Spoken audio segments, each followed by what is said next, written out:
Sebenarnya dari sini diminta Ustaz Agung untuk mengajar akhlak. Cuman waktu itu aneh asbun, bilang ngajar syama'il karena punya kolerasi antara syama'il dengan akhlak. Karena syama'il pada asalnya maknanya jamak dari shimal. Shimal dalam bahasa itu punya dua makna atau lebih. Cuman dalam lisanul Arab, shimal itu ada makna diddul yamin, kebalikan dari kanan yaitu kiri. Shimal juga bermakna at-tabi'ah atau al-jibillah, sifat yang melekat pada seseorang. Shimal jamaknya syama'il. Jadi shimal secara bahasa maknanya itu akhlak. Nah, para ahli hadis menggunakan kata shimal pada makna aslinya, kecuali pada bagian sifat fisiknya Rasulullah SAW. Karena fisik itu bukan bagian dari akhlak, tapi menggunakan makna syama'il bagi fisik itu bagian dari majaz, bukan bagian dari hakikat. Nah, karena ada kolerasi antara akhlak sama syama'il, akhirnya kita buat kajian syama'il ini, yang kebetulan juga bersamaan dan berbarengan dengan bulan Maulidnya Rasulullah SAW. Jadi ini ada mahal taufik dari Allah Subhanahu wa taala. Alhamdulillah.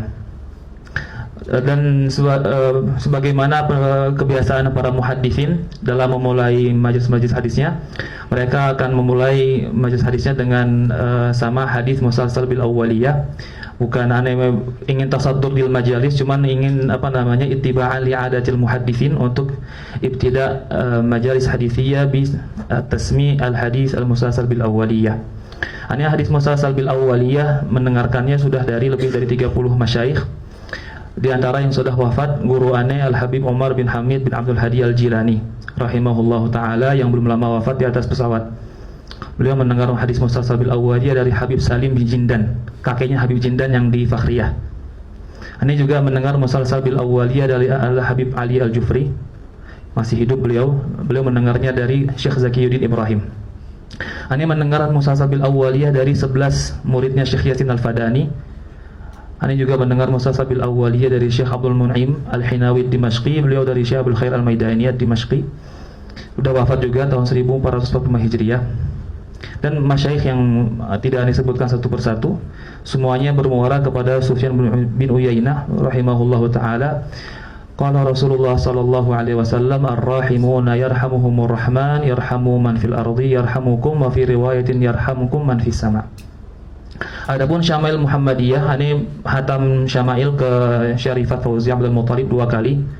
Kemudian ini hatam Syama'il kepada Syekh Abdul Wahid Bakhas Al-Madani di Sahih Ja'fari 1 kali. Beliau murid Syekh Zakaria Al-Kandahlawi. Dan masyayikh yang nanti yang disebutkan sanad-sanadnya di akhir majelis. Sekarang bukan waktunya nyebutin sanad, nanti di akhir majelis saat hataman kita akan sebutkan semua sanad-sanadnya. Sekarang niatnya diroyah, kita ngaji kata per kata di hadis-hadis ini. Jadi jangan buru-buru hatam, santai aja. Ini meskipun sekarang gerah, tapi sabar aja ya. Ini juga gerah sekarang. Gak bisa dinaikin ya AC-nya ya. Gerah ini. Tapi sabar aja, insyaallah semoga berkah. Baik, Mas. Sekarang kita mulai. Bismillahirrahmanirrahim. Sebagai muqaddimah, al-hadyul manqul atau hal-hal yang dikutip dari Rasulullah sallallahu alaihi wasallam itu ada 3 jenis. Al-hadyul manqul an Rasulillah sallallahu alaihi wasallam itu salah satu aqsam. Yang pertama ada bagian, ini perlu kita berikan inilah Al-Hadiyul Manqul gitu ya, kita bagian taksim. Ini sebenarnya ngaji Syama'il pakai taksim-taksim gini gak enak, karena kita Syama'il itu kita baca hadisnya. Cuman ini sebagai gambaran ke antum bahwa Al-Hadiyul Manqul atau ajaran Nabi yang terwariskan kita itu ada 3 macam. Pertama, ada yang kita kaji sekarang berupa Asy-Syama'il, akhlak atau tasannun, hal-hal yang disunahkan bagi kita sekarang.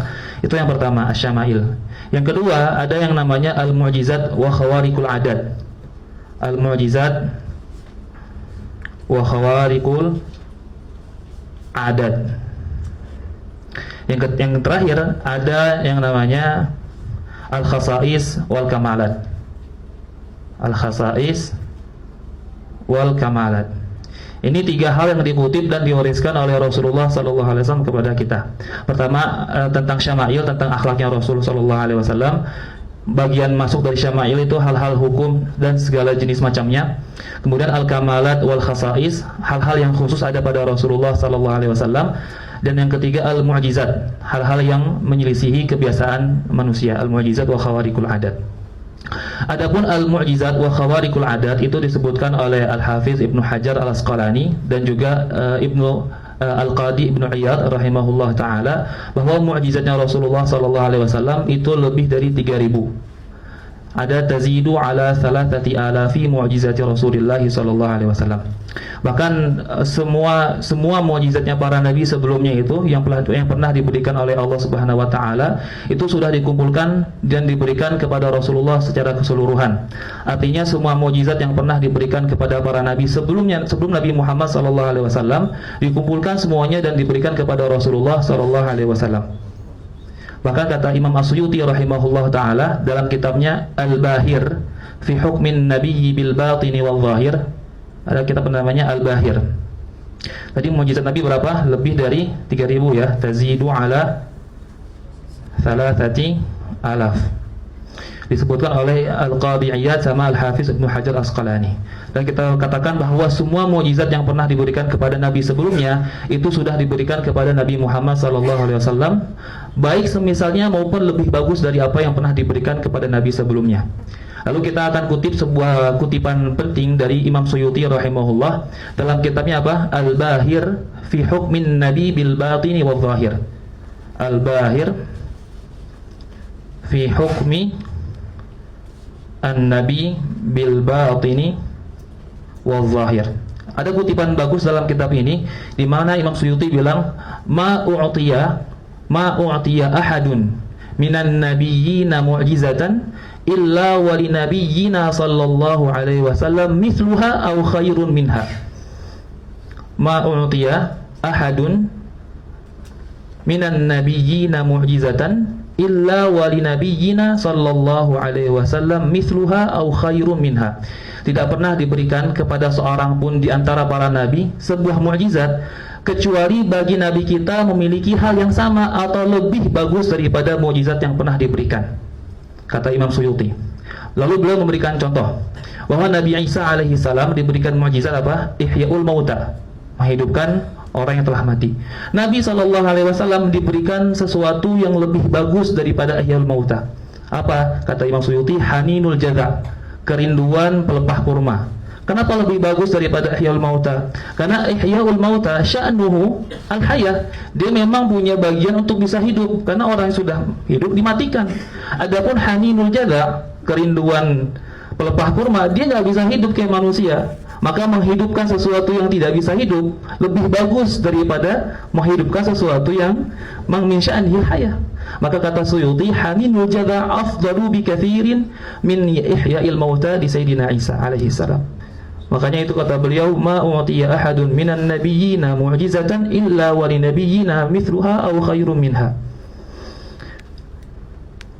Lalu mukjizat-mukjizat ini yang paling afdal Al-Qur'an. Yang paling afdal Al-Qur'an karena Al-Qur'an menjadi bukti bahwa Nabi itu merupakan utusan Allah sampai akhir zaman. Sebab yang tersisa sampai sekarang dan masih dijadikan sebagai bukti kenabian Nabi Muhammad itu adalah Al-Qur'an alaih. Kitab yang paling penting yang membahas tentang mukjizat di kajian kontemporer itu namanya kitab Dairatu Ma'arif fi Rasulillah sallallahu alaihi wasallam. Ini mungkin antum jarang dengar, tapi cuma antum bagi orang yang penggiat tentang ilmu akliyat atau ilmu tentang kemukjizatan, kitab ini penting, namanya Dairatu Ma'arif fi Rasulillah sallallahu alaihi wasallam, 4 jilid. Karyanya Shalbi An-Nu'mani. Kitabnya pada awalnya ditulis dengan bahasa Urdun, lalu diterjemahkan oleh Majmu'ah Minal Bahithin atas isyrafnya Syekh Ali Jum'ah dan Syekh Ahmad Zaki, Abbas Zaki. Diterjemahkan dicetak atas nama Syekh Ali Jum'ah. Namanya apa? Dairatu Ma'arif fi Sayyidina Rasulullah sallallahu alaihi wasallam.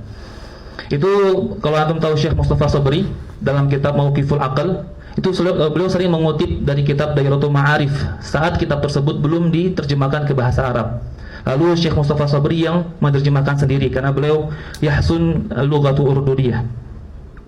Taib, itu yang pertama tentang al-mu'jizat wal khawarij. Adapun khasais wal kamalat, itu kitab yang paling penting adalah kitabnya Suyuti dalam kitab Al-Khasais Al-Kubra. Al-Khasais Al-Kubra membahas tentang khususiatnya Nabi SAW dalam kitab As-Suyuti, dalam kitab yang berjudul Khasais Al-Kubra, atau kitabnya Ibnul Mulaqin namanya Bulughus Sul fi Khasaisir Rasul sallallahu alaihi wasallam. Kitab Syama'il, pembahasan Syama'il yang ini kita yang akan kita bahas sekarang. Asy-Syama'il itu min wajibil waqt, hal yang diwajibkan bagi setiap muslim untuk belajar, untuk mempelajarinya. Makanya dalam Fathul Mu'in, kalau antum awal belajar fikih, diwajibkan bagi anak kecil untuk diajarkan bahwa Nabi lahir di Mekah, wafat di Madinah, ila akhirih. Berarti dirasatu Syama'il min wajibil waqt, harus diajarkan, harus diketahui secara mendetail. Orang zaman dulu aja tahu berapa jumlah ubannya Rasul, kita sampai sekarang belum tahu hal-hal seperti itu. Jadi hal tersebut min wajibil waqt, harus kita ketahui. Dan salah satu yang ajib, ada namanya ulama sekarang, namanya Syekh Nuh Hamim Kaler. Nuh Hamim Kaler. Syekh Nuh Hamim Kaler ini dulunya ini menunjukkan tentang betapa hebatnya akhlak Nabi Rasulullah SAW. Dulu Syekh Nuh Hamim Kaler seorang rahib, pendeta, tinggalnya di Amerika. Beliau belajar tentang kekristenan di Harvard sekian belasan tahun. Cuma saat beliau belajar itu, beliau menemukan keraguan tentang perbedaan naskah Injil dan lain-lain. Akhirnya beliau menemukan keraguan yang sangat luar biasa. Keraguan ini akhirnya menggerakkan beliau untuk belajar agama-agama yang lain. Pergi ke Kairo beliau dan melihat akhlak-akhlak orang sekitar.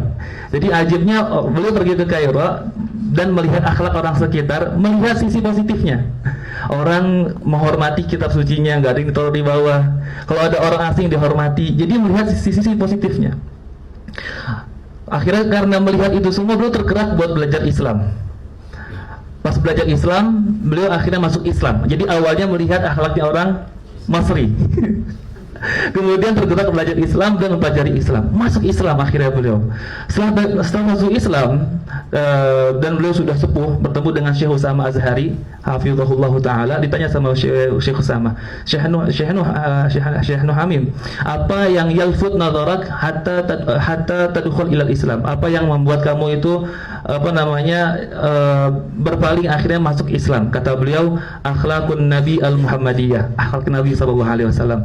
Karena pas beliau mempelajari Islam, yang pertama kali lihat akhlaknya Nabi SAW hingga belum masuk Islam.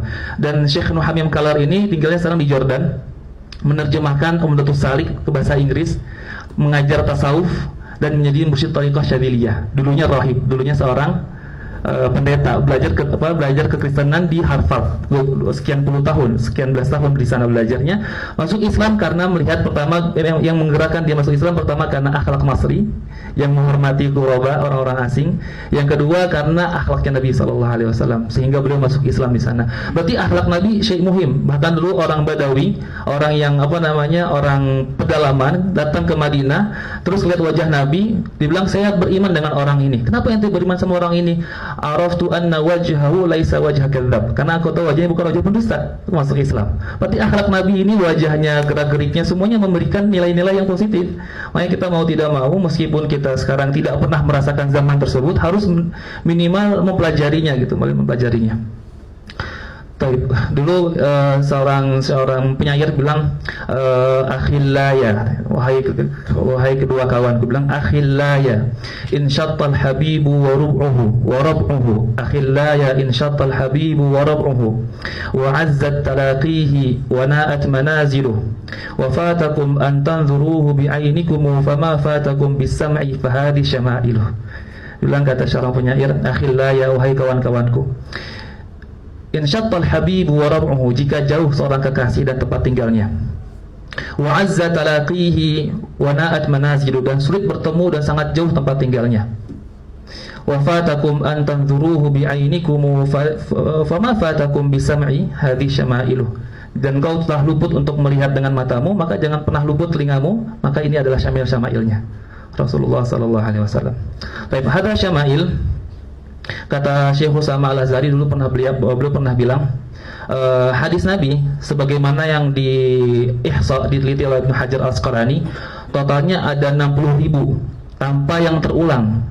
Jadi kalau misalkan di hadis dibilang saya hafal 1 juta hadis, itu maksudnya bukan hafal 1 juta matan, tapi 1 juta riwayat. Misalkan satu hadis ada 4 riwayat, berarti hafal 4 hadis. Jadi kalau hafal 1 juta hadis artinya hafal 1 juta riwayat. Kata Ibnu Hajar Asqalani, sebagaimana yang dibilang sama Syekh Usamah, ini sudah nyari tentang ini di kitab-kitab cuma belum ketemu. Syekh Usamah bilang Ibnu Hajar Asqalani telah meneliti hadis-hadis Rasulullah SAW dan menyebutkan total hadis yang tidak terulang totalnya 60.000 hadis. 4.000 kaitannya dengan hukum. 4.000 ini cukup ada di Sunan Abi Daud. Bahkan Al-Ghazali dalam kitab Al-Mustasfa bilang Sunan Abi Daud sudah cukup bagi seorang mujtahid karena sudah mencakup semua hadis-hadis tentang hukum.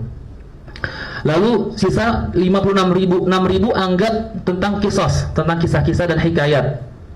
Maka kata Ibnu Hajar, sisa 50.000 hadis semuanya tentang syama'il, tentang akhlak. Yang paling afdal menjelaskan syama'il kitabnya Imam At-Tirmidzi rahimahullahu taala. Meskipun di sini cuma 400 hadis, bukan 50.000 hadis, cuman ini yang paling afdal yang menjelaskan tentang syama'il sallallahu alaihi wasallam. Baik. Di antara kitab yang penting ini karena antum mahasiswa ya, jadi aneh kasih tahu judul-judul, nanti antum bisa rujuk sendiri. Di antara kitab yang paling penting mengumpulkan tentang kajian-kajian tentang Rasulullah ada namanya Mu'jam. Mu'jam ma ullifa an Rasulillah sallallahu alaihi wasallam. Mu'jam ma ullifa an Rasulillah sallallahu alaihi wasallam.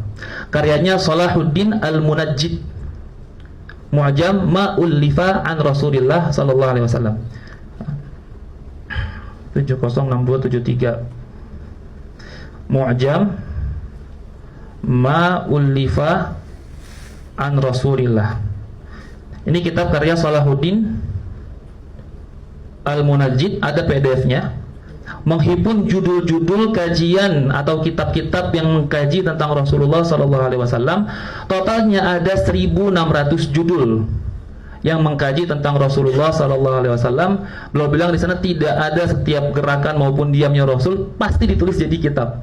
Bahkan sendalnya Rasul SAW ada kitabnya. Namanya Fathul Muta'al fi Madhin Ni'al, karyanya Ibnul Muqarri, seorang ahli sejarah. Namanya Fathul Muta'al fi Madhin Ni'al. Fathul Muta'al tentang pujian kepada sendalnya Rasulullah SAW, sekian ratus halaman. Jadi nanti antum pengen ngecek tentang kajian Rasul, cari ke Mu'jam ma ullifa an Rasulillah sallallahu alaihi wasallam. Baik. Saya rasa cukup ya. Jadi apa yang dikutip dari Rasul ada 3 jenis. Syama'il, khasais wal kamalat, al-mu'jizat. Kemudian biasanya 3 hal ini syama'il, mu'jizat dan al-kamalat terkumpul di satu kitab namanya Dalail. Antum tahu kitab namanya Dalailun Nubuwah Al-Baihaqi.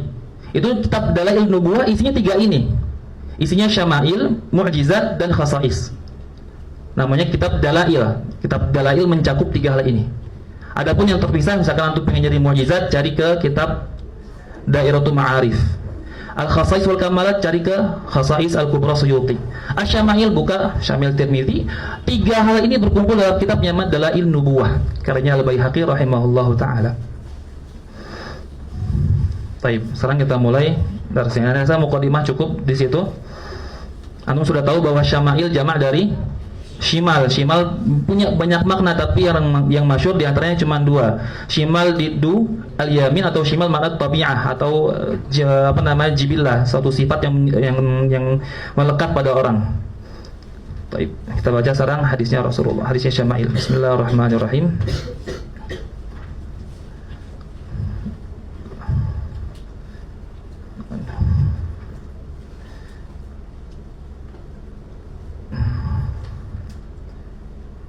Mana tadi? Bismillahirrahmanirrahim. Bismillahirrahmanirrahim. Biasanya orang yang mulai mengajar suatu kitab, saat membaca basmalah dia akan membahas basmalah tentang kitab yang dikaji. Kalau bahasnya nahu maka akan bahas basmalah dari segi nahu. Kalau bahas balaghah akan bahas basmalah dari segi balaghahnya. Tapi karena kita akan bahas hadis, maka kita bahas basmalah dari segi hadisnya. Bismillahirrahmanirrahim. Mu'alif rahimahullah ta'ala memulai kitabnya dengan basmalah. karena mengikuti iqtidaan bil kitabil aziz, karena mengikuti urutan yang ada pada Al-Quran, karena Al-Quran dimulai dengan basmalah. Lalu apakah ada dalil yang menganjurkan untuk mengikuti urutan yang ada pada Al-Quran? Ada. Hadisnya Sunan Abi Dawud, ibda bima bada Allahu bihi. Mulailah dengan apa yang Allah mulai. Maka memulai dengan basmalah sah kita katakan sebagai iqtidaan bil kitabil aziz. Kemudian ulama mengatakan memulai dengan basmalah amalan bil haditsin nabawi, karena mengamalkan hadis Nabi SAW. Hadis kullu amrin dzibalin la, ini masyhur ya, nggak perlu ditulis, antum sudah hafal. Kullu amrin dzibalin la yubda'u fihi bismillahirrahmanirrahim, tapi dalam hadis nggak ada ar-rahman rahim ya. Kullu amrin dzibalin la yubda'u fihi bismillahi fahuwa ajzam au abtar au aqta. Setiap hal yang diberikan perhatian oleh syariat dan tidak dimulai dengan basmalah, maka dia ajzam. Ajzam itu penyakit jazam. Tapi maksud dari hadis adalah qalilul barakah, sedikit keberkahannya. Hadis ini itu diriwayatkan oleh Ar-Rihawi dalam Arba'innya, dan hadisnya dhaifun jiddan. Sebagaimana yang antum mengetahui dalam ilmu hadis, mengamalkan sebuah hadis itu disyaratkan pada fadhail supaya tidak dhaif jiddan. Adapun dhaif jiddan tidak sah diamalkan meskipun pada fadhail, karena mengamalkan hadis pada fadhail disyaratkan tidak dhaifun jiddan. Jika dia dhaifun jiddan, maka tidak diperbolehkan untuk diamalkan. Oleh karena itu, alasan memulai basmalah bukan karena amalan pada pertama kali, tapi iqtidaan bil kitabil aziz, baru kedua amalan bil hadis. Amalan bil hadis ini, alasan mengamalkan hadis tersebut dia letakkan pada yang kedua untuk istiqnas, untuk dianggap sebagai penambah kuatnya sebuah dalil aja, bukan dalil yang utama dalam memulai kitab dengan basmalah. Hadis tersebut itu dikaji sama ulama mutaakhirin, di antara yang menulis kitab tentang hadis basmalah yang tadi ada namanya Sayyid Muhammad bin Ja'far Al-Kattani rahimahullah, nulis kitab namanya Al-Aqawilul Mufassalah fi Haditsil Ibtida bil Basmalah. Beliau di sana mensahihkan hadis tersebut. Padahal hadisnya cuma diriwayatkan oleh Ar-Rihawi dalam Arba'innya. Lalu Sayyid Muhammad bin Ja'far Al-Kattani nulis kitab namanya Al-Aqawilul Mufassalah fi Haditsil Ibtida bil Basmalah dan mensahihkan hadisnya. Oleh karena itu nanti di zaman yang sama datang Sayyid Ahmad bin Muhammad bin Siddiq Al-Ghumari membantah Sayyid Muhammad bin Ja'far Al-Kattani, nulis kitab namanya Al-Isti'adzah wal Hasbalah fi man sahhaha hadits al-ibtida bil basmalah, membantah dan menggunakan kata-kata yang cukup kasar untuk membantah Sayyid Muhammad bin Ja'far Al-Kattani bahwa hadisnya enggak sahih, hadisnya dhaif jiddan.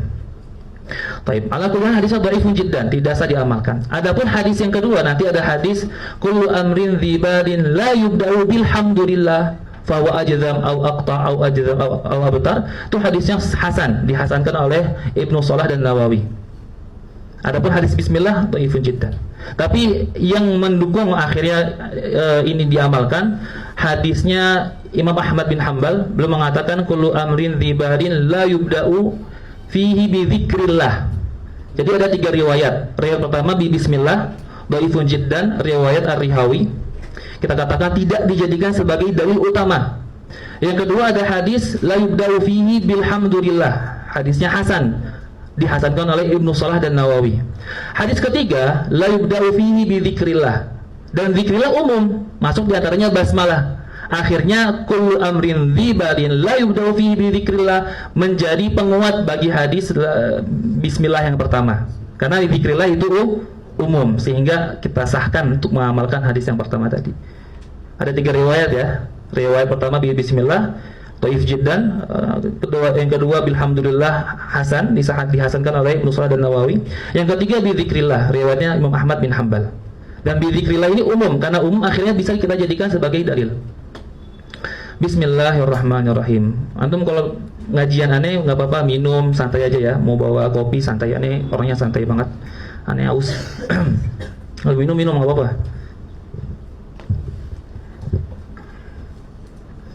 Baik, bismillahirrahmanirrahim. Qala al-Hafizu di kitab Al-Bajuri, kalau antum melihat itu ada alhamdulillah setelahnya. Wassalamun ala ibadihi alladzina astafa.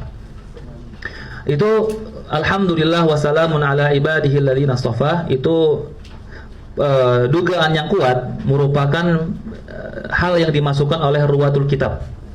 Jadi saat menasakh kitab tersebut, yang memasukkan alhamdulillah itu adalah ruwatul kitabnya, nasakh kitabnya. Yang nyalin kitab nambahin alhamdulillah, lalu Al-Bajuri mensyarah yang ada tambahan tersebut. Tapi rata-rata naskah Syama'il Muhammadiyah tidak ada tambahan alhamdulillah wa salamun ala ibadihil ladzina shafa. Gitu ya. Jadi alhamdulillah wa salamun ala ibadihil ladzina shafa itu min idraji ar-ruwah. Tambahan dari ruwat atau nusakhul kitab. Ya ala kulli hal, enggak apa-apa kita baca. Alhamdulillah, alhamd secara bahasa maknanya adalah as-sana bil kalam 'alal jamil ikhtiyari. Hamd secara bahasa maknanya adalah pujian, as-sana bil kalam, pujian dengan kalam, 'alal jamil ikhtiyari, terhadap suatu yang indah secara ikhtiar, bukan paksaan. Kalau antum melakukan hal yang baik secara ikhtiar, bukan paksaan, lalu aneh puji hal tersebut, maka disebut dengan hamd. Adapun hamd secara istilah fi'lun yunbi'u an ta'zimil mun'imi min haitsu kaunuhu mun'iman. Allahu akbar, Allahu akbar. Adapun secara istilah, hamd itu artinya adalah fi'il, sebuah kegiatan yang menunjukkan rasa hormat kepada orang yang memberikan nikmat. Itu hamd secara istilah. Alhamdulillah wassalamun ala ibadihil ladzina shafa, salam kepada hamba-hambanya yang Allah pilih. Di sini beliau diberikan i'tirad, kritikan oleh Bajuri, karena Bajuri yang nyarah ya. Kalau antum buka syarah yang lain kayaknya belum tentu ada ibarat ini. Jadi ada kritikan bahwa salam itu pada asalnya diberikan kepada Rasulullah sallallahu alaihi wasallam dan tidak diberikan kepada selain Rasulullah kecuali taba'an, ngikut. Misalkan Allahumma shalli ala sayyidina Muhammad wa alihi, ngikut. Tapi nggak boleh Allahumma shalli ala ali tanpa Muhammad. Artinya salawat dan salam diberikan kepada selain Rasulullah itu secara taba', secara ngikut. Di sini Rasul nggak disebutkan. Tiba-tiba langsung wassalamun ala ibadihil ladzina shafa. Maka diberikan kritikan, harusnya wassalamun ala Rasulillah wa ala ibadihil ladzina shafa. Baru betul, karena salawat dan salam tidak diberikan kepada selain Rasulullah kecuali taba'an. Itu hukumnya. Tapi di sini dijawab sama Bajuri, diulang yang dimaksud adalah para nabi, maka nggak masalah. Meskipun jawabannya nggak kuat, tapi ala kulli hal sudah cukup sebagai jawaban. Wassalamun ala ibadihil ladzina shafa. Di situ untuk melihat bahwa alhamdulillah sama salam itu dibedakan. Alhamd dima'rifatkan, salam dinakirahkan. Ya kan? Alhamdulillah wassalamun. Kata Bajuri rahimahullah bahwa dibedakan antara keduanya untuk membedakan antara sesuatu yang diberikan kepada Allah dan yang diberikan kepada seorang hamba. Dan beda apa yang diberikan kepada Allah yang maha sempurna dan kepada hambanya yang. Tapi ini dalam konteksnya perbedaan antara Rabb dengan abad ya. Rabb tetap Rabb dan abad tetap abad. Maka harus dibedakan bahwa harus dimarifatkan yang diberikan kepada Allah dan dinakirahkan yang diberikan kepada seorang hamba. Dan ini pengen proses sesuatu yang nggak pantas, cuman harus dijaga omongannya. Ngomong nggak sempurna tapi nggak boleh. Karena yang konteksnya adalah Rasulullah sallallahu alaihi wasallam. Wa salamun ala ibadihil ladzina istafa. Amma ba'du. Ada amma ba'du ya. Qala al-Hafizu Abu Isa Muhammad bin Isa bin Sawrat at-Tirmidzi. Al-Hafizu itu istilah muhadditsin, orang yang menghafal 100.000 hadis. Al-Hafiz. Karena dalam Al-Matarrizi memberikan ada 5 laqab dalam ahli hadis. Ada Al-Mubtadi, ada Al-Muhaddits, ada Al-Hafiz, ada Al-Hujjah, sama Al-Hakim. Al-Mubtadi orang yang mulai belajar hadis. Al-Muhaddits orang tahammal riwayat al-hadis wa dirayatahu. Al-Muhaddits yang tersibukkan dengan meriwayatkan hadis dan mempelajari dirayahnya, Al-Muhaddits. Adapun Al-Hafiz yang menghafal 100.000 hadis. Al-Hafiz. Nanti ada Al-Hujjah, Hujjah hafal 300.000 hadis. Al-Hakim hafal 500.000 hadis. Di antara yang digelar Al-Hakim itu yang Imam Al-Hakim dalam Al-Mustadrak, Sahihul Mustadrak. Qala al-Hafiz Abu Isa. Abu Isa kunyahnya, sebenarnya mengkunyah seseorang dengan Abu Isa makruh hukumnya, kecuali jika sudah masyhur. Jika sudah terlanjur masyhur enggak makruh. Cuman jika baru dimulai mengkunyahkan orang dengan Abu Isa, hukumnya makruh. Karena Isa enggak punya ayah. Kata ada orang dulu zaman Nabi SAW, ada orang dikatakan ya Aba Isa, kata Nabi, inna Isa la abalahu. Isa enggak punya ayah. Kenapa yang dipanggil Abu Isa, bapaknya Isa? Maka mengkunyahkan dengan Abu Isa hukum asalnya makruh, kecuali jika sudah masyhur, sebagaimana yang ada pada Imam At-Tirmidzi. Dia sudah masyhur dengan kunyah Abu Isa, maka enggak dipermasalahkan. Qala Abu Isa Muhammad bin Isa bin Sawrat At-Tirmidzi. Muhammad bin Isa bin Sawrat At-Tirmidzi rahimahullah, di antara manaqibnya beliau itu murid dan guru dari Imam Bukhari rahimahullah ta'ala. Beliau belajar dengan Bukhari rahimahullah, cuman Bukhari istifadah dengan Imam Tirmidzi dan mengambil satu hadis dari Imam Tirmidzi dan diriwayatkan selain pada kitab Sahih Al-Bukhari. Makanya nanti kalau antum baca manaqibnya Imam Tirmidzi, mim manaqibihi annal Bukhari kharraja lahu haditsan wahidan. Di antara manaqibnya beliau, Imam Bukhari mengeluarkan satu hadis dari beliau. Itu manaqib yang luar biasa karena Bukhari sangat ketat dalam meriwayatkan hadis. Dan Imam Tirmidzi muridnya, artinya Imam Bukhari mengakui muridnya sangat cerdas sehingga sudah cukup bagi Imam Bukhari untuk meriwayatkan hadis langsung dari muridnya. Di antara manaqib Imam Tirmidzi rahimahullah, beliau di masa tuanya buta karena menangis. Beliau sangat lembut hatinya dan sangat mudah menangis. Saking banyak yang menangis sebelum wafat, 6 tahun atau 7 tahun sebelum wafat beliau buta karena kathratul buka, banyak menangis. Imam Tirmidzi rahimahullah ta'ala. Dan hujjah fil hifz, hafalannya sangat luar biasa. Dulu beliau pernah pergi ke suatu guru di zamannya, ini diceritakan oleh Az-Zahabi dalam kitab Syiar A'lam Nubala. Dulu Imam Tirmidzi pernah pergi ke seorang guru, pengen membacakan hadis. Sudah disalin ke buku, setebal 2 jilid lagi, jadi pengen pergi ke seorang guru, beliau nyariin 2 jilid kitab hadis untuk dibacakan ke seorang guru. Pas pergi dan sampai ke rumah gurunya, ternyata buku yang dibawa salah, yang dibawa buku kosong. Kata gurunya, "Iqra." Akhirnya Imam Tirmidzi baca, tapi dengan buku kosong, baca pakai hafalan yang tadi beliau lakukan di rumahnya saat nyari naskah. Baca pakai hadis. Qala hadatsana, terus kata gurunya, "Ente nggak ada tulisannya, ente nggak aneh," kata gurunya. "Nggak, tapi saya sudah hafal." Udah bacakan 40 hadis, bacakan nama beliau 40 hadis. Kata gurunya, "Ulang lagi yang tadi yang awal baca." Diulang lagi dan nggak ada yang salah, nggak ada yang beda. Artinya beliau hafalan sangat kuat, hujjatun fil hifzi, sebagai argumentasi dalam hafalan. Buktinya beliau saat nulis naskah hafalan hadis langsung hafal, pas baca ke guru nggak perlu ngulang-ulang lagi, langsung dibacakan. Rahimahullahu ta'ala. Qala al-Hafidh Abu Isa Muhammad bin Isa bin Sawrata At-Tirmidzi rahimahullahu ta'ala. Babu ma jaa fi khalqi Rasulillah sallallahu alaihi wasallam. Saya rasa jelas ya mukadimah tadi ya. Kita sekarang mulai baca hadisnya. Babu ma jaa fi khalqi Rasulillah sallallahu alaihi wasallam. Bab yang menjelaskan tentang khalqi Rasulillah, tentang fisiknya Rasulullah sallallahu alaihi wasallam. Di sini Imam At-Tirmidzi rahimahullah sengaja memulai kitabnya dengan menjelaskan fisiknya Rasulullah sallallahu alaihi wasallam, padahal inti pembahasan dari kitab adalah akhlak, bukan fisik. Kata Imam Bajuri rahimahullah di sana, mengedepankan ini tujuannya adalah menunjukkan bahwa al-zahir unwan 'alal batin, bahwa zahir seseorang menjadi tanda dan bukti terhadap batinnya. Jika zahirnya sempurna, maka batinnya sempurna. Jika zahirnya tidak sempurna, maka batinnya begitu juga. Dan yang kedua, kata beliau sengaja memulai dengan khalqi Rasulullah sallallahu alaihi wasallam. Tujuannya adalah karena khalq itu adalah hal yang pertama kali terlihat. Maka dia muqaddamun fil apa? Muqaddamnya fil taba', fa yuqaddam fil wada'. Kata di mana itu di sulam? Apa faqaddimil awwala 'indal wad'i li'annahu muqaddamun bil tab'i. Ini muqaddaman bil tab'a, secara tabiat dia terlihat lebih awal, maka secara wada' diletakkan lebih awal. Babu ma jaa fi khalqi Rasulillah sallallahu alaihi wasallam. Qala haddatsana Abu Raja'in Qutaibah bin Usayd. Qala haddatsana, istilah nanti ada istilah 3 ya, haddatsana, akhbarana sama amba'ana.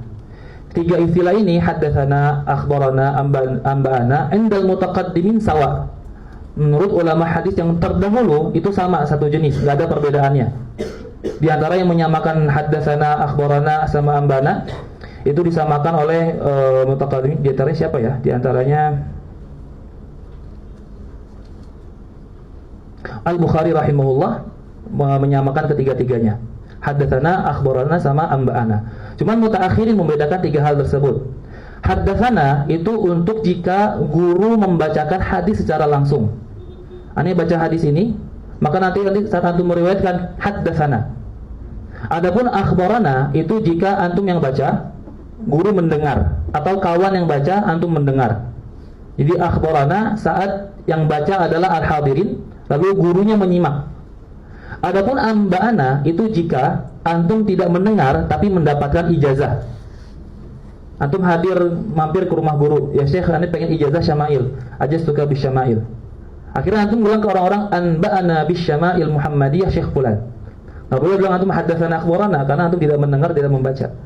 Itu perbedaan 3 dari sighatut tahammul, namanya di ilmu hadis siyagut at-tahammul. Kalau haddatsana guru yang baca, kalau akhbarana murid yang baca, guru mendengar, kalau anba'ana itu ijazah. Adapun an, tapi enggak pakai haddatsana akhbarana, yahtamilu al-wajhain. Punya 2 kemungkinan, imma ijazah, imma sama. Imma ijazah, imma didengar. Di sini berarti haddatsana kita anggap sebagai Abu Raja itu yang menyampaikan kepada Imam Tirmidzi. Ini Abu Raja gurunya Imam At-Tirmidzi. Qala haddatsana Abu Raja'in Qutaibah bin Sa'id an Malik bin Anas. Kalau jika ada an, di sini penting juga antum belajar nahwu dan jar majrur harus punya ta'alluq.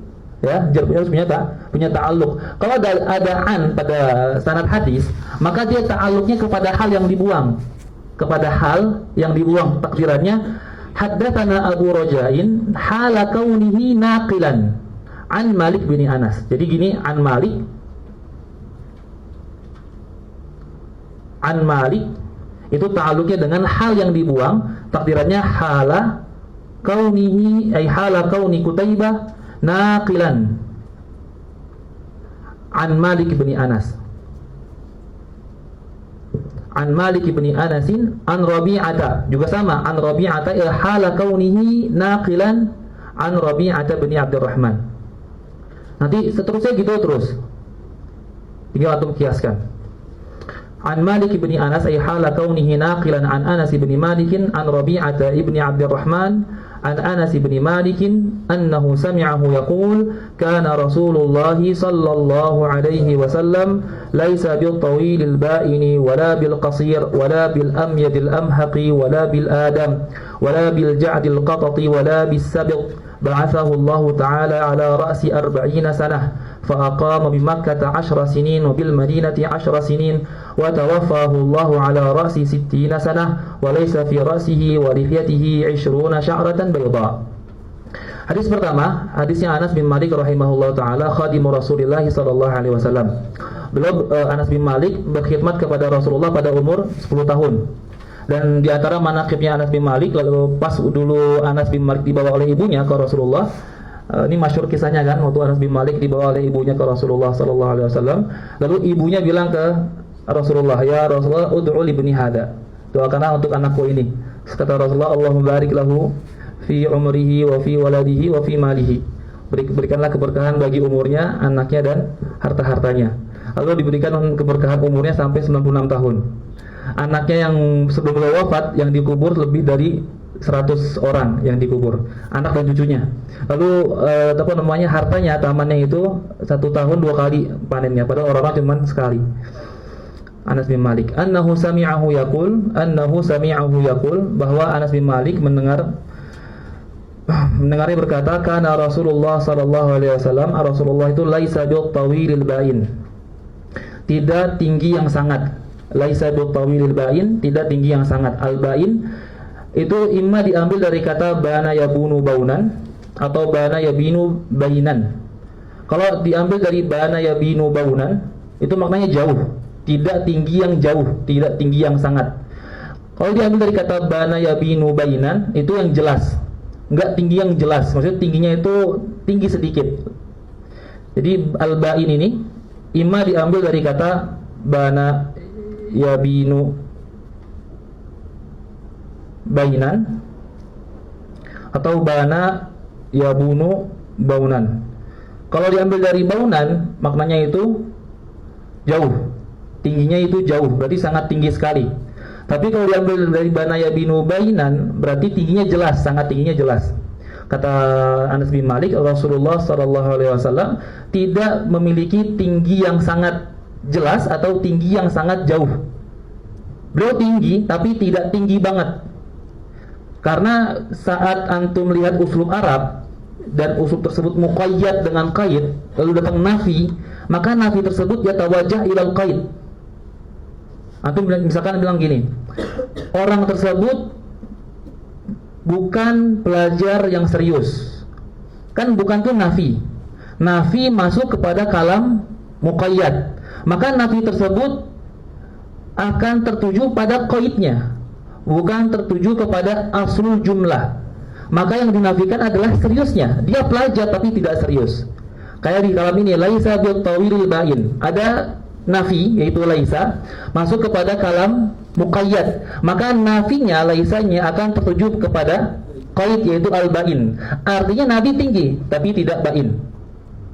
Itu maksudnya an-nafi idza tawajjaha ilal muqayyad yuwajjihun nafi ilal qaidi faqat. Ghaliban biasanya, tapi tidak mutaridan ya. Kaidah tersebut tidak mutarid, tapi biasanya nabi tinggi tapi tidak memiliki tinggi yang sangat atau tidak memiliki tinggi yang begitu jelas, tapi tinggi. Wala bil qasir, dan tidak pendek.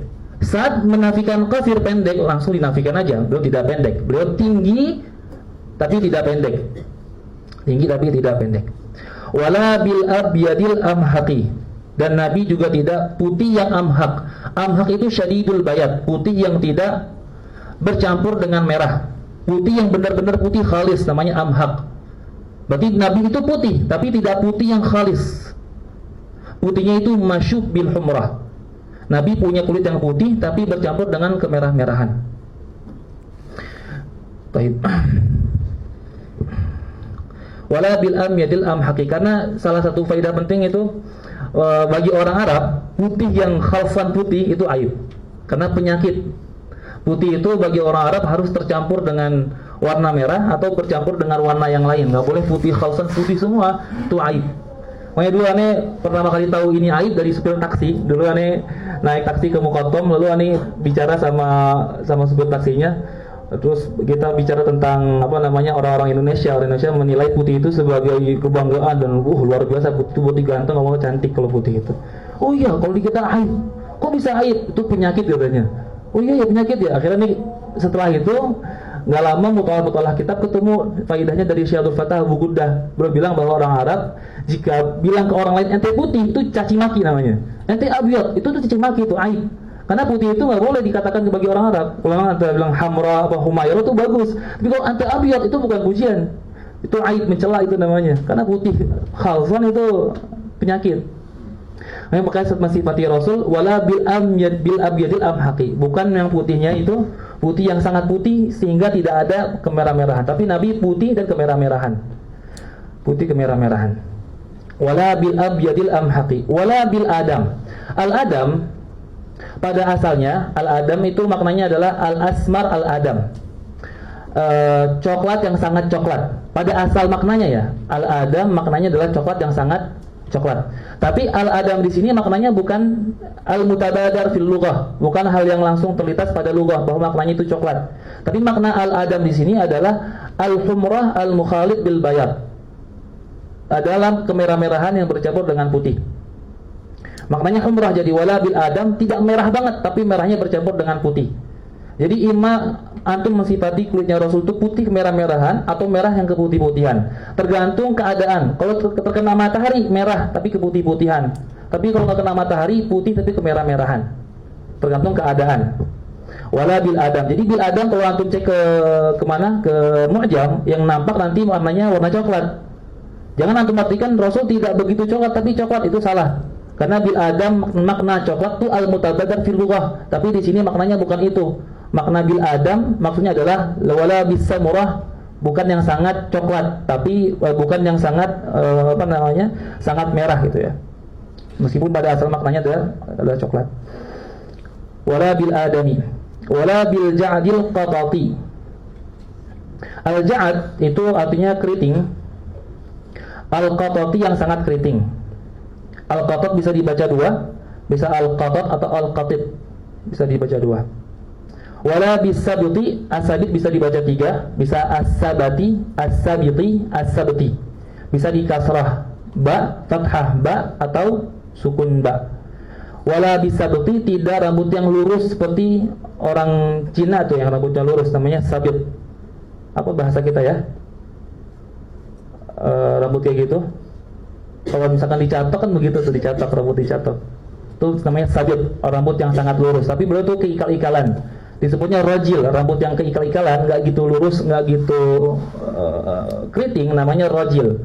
Ai fihi takassurun qalil. Ada sedikit kriwil, ikal sedikit rambutnya. sallallahu alaihi wasallam.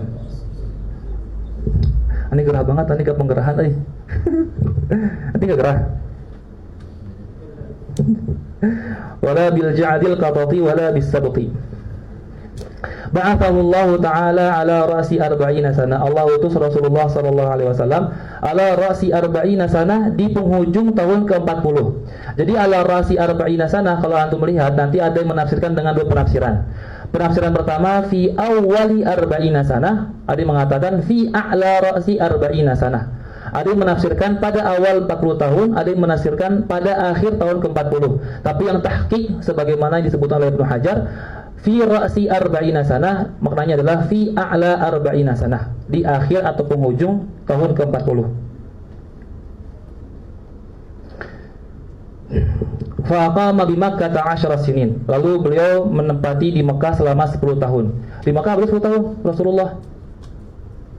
Berapa tahun di Mekah?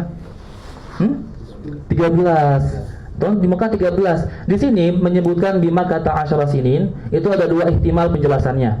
Penjelasan pertama, ulgiyal kasru, dihilangkan pecahan angkanya, lalu digenapkan jadi 10.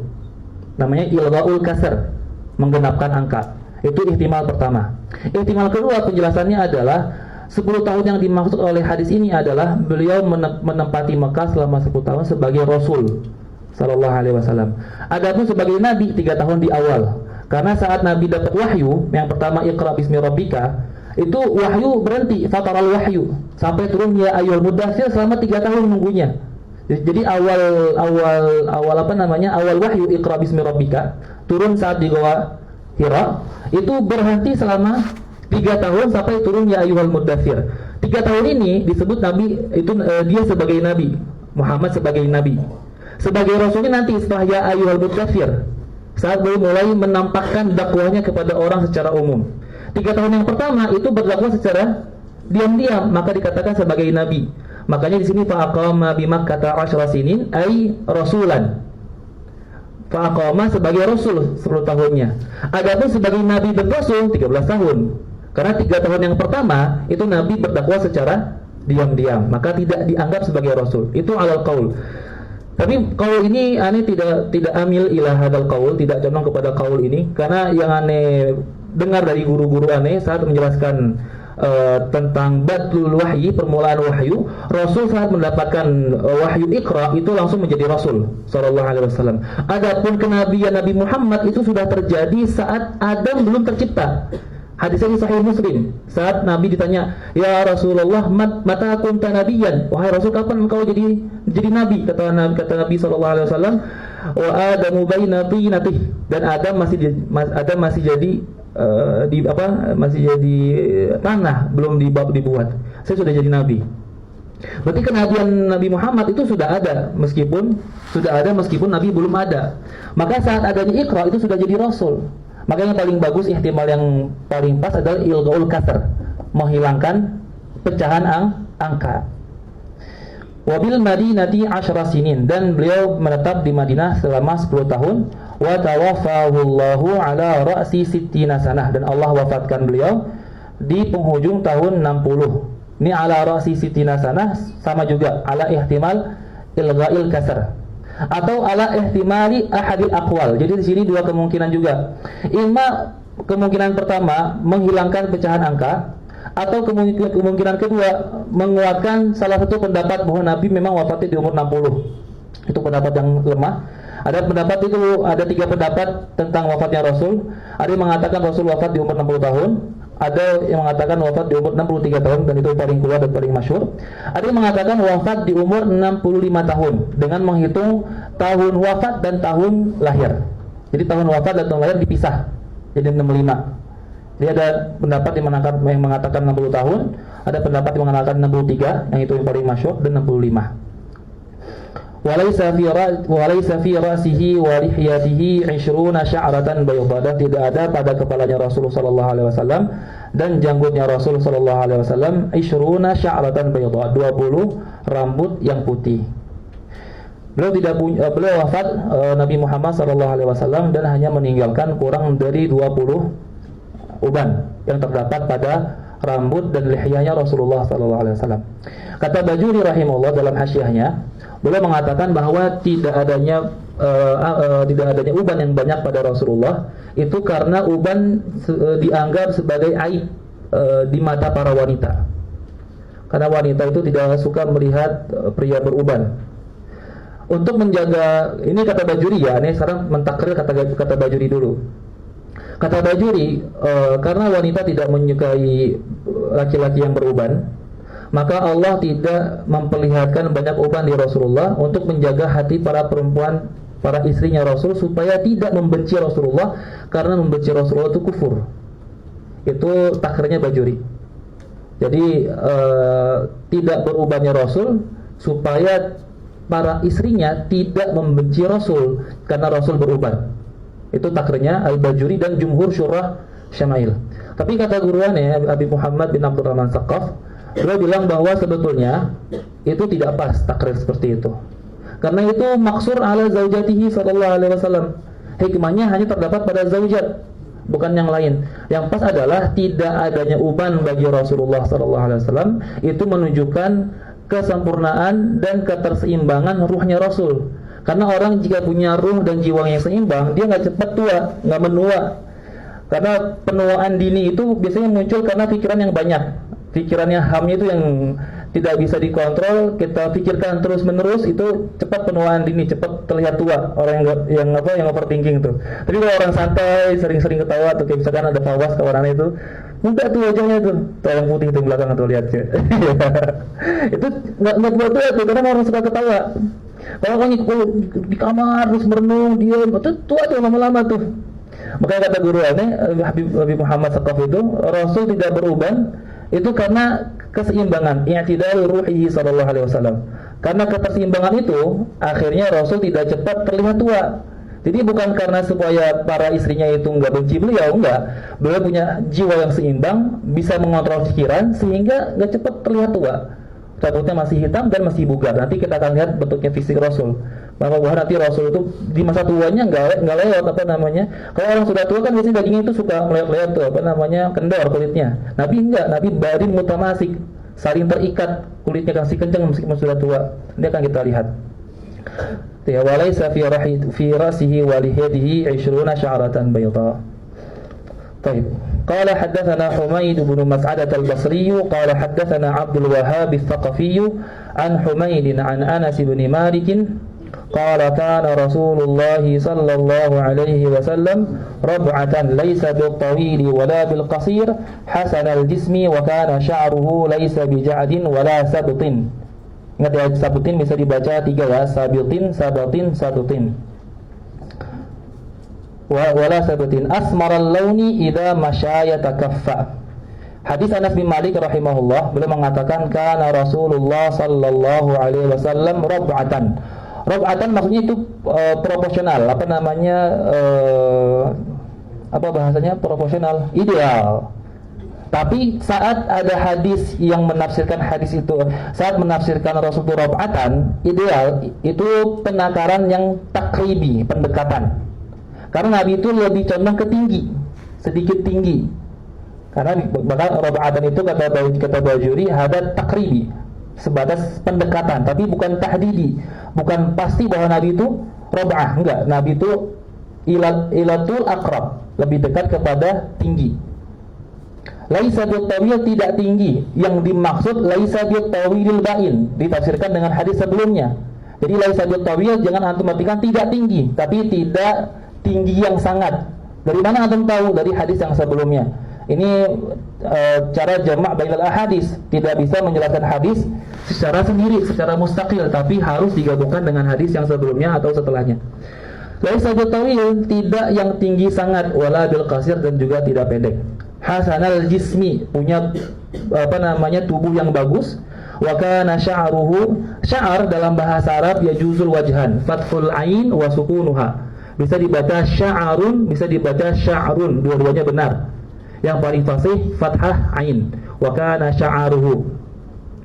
yajuzul wajhan, tidak bisa disalahkan. Wa kana sya'ruhu laisa bija'din wala sabtin. Rambutnya tidak ja'ad, tidak sangat keriting, wala sabtin, dan juga sangat tidak lurus, tidak sangat lurus, tapi rajil, fi takassur qalil, yaitu ikal.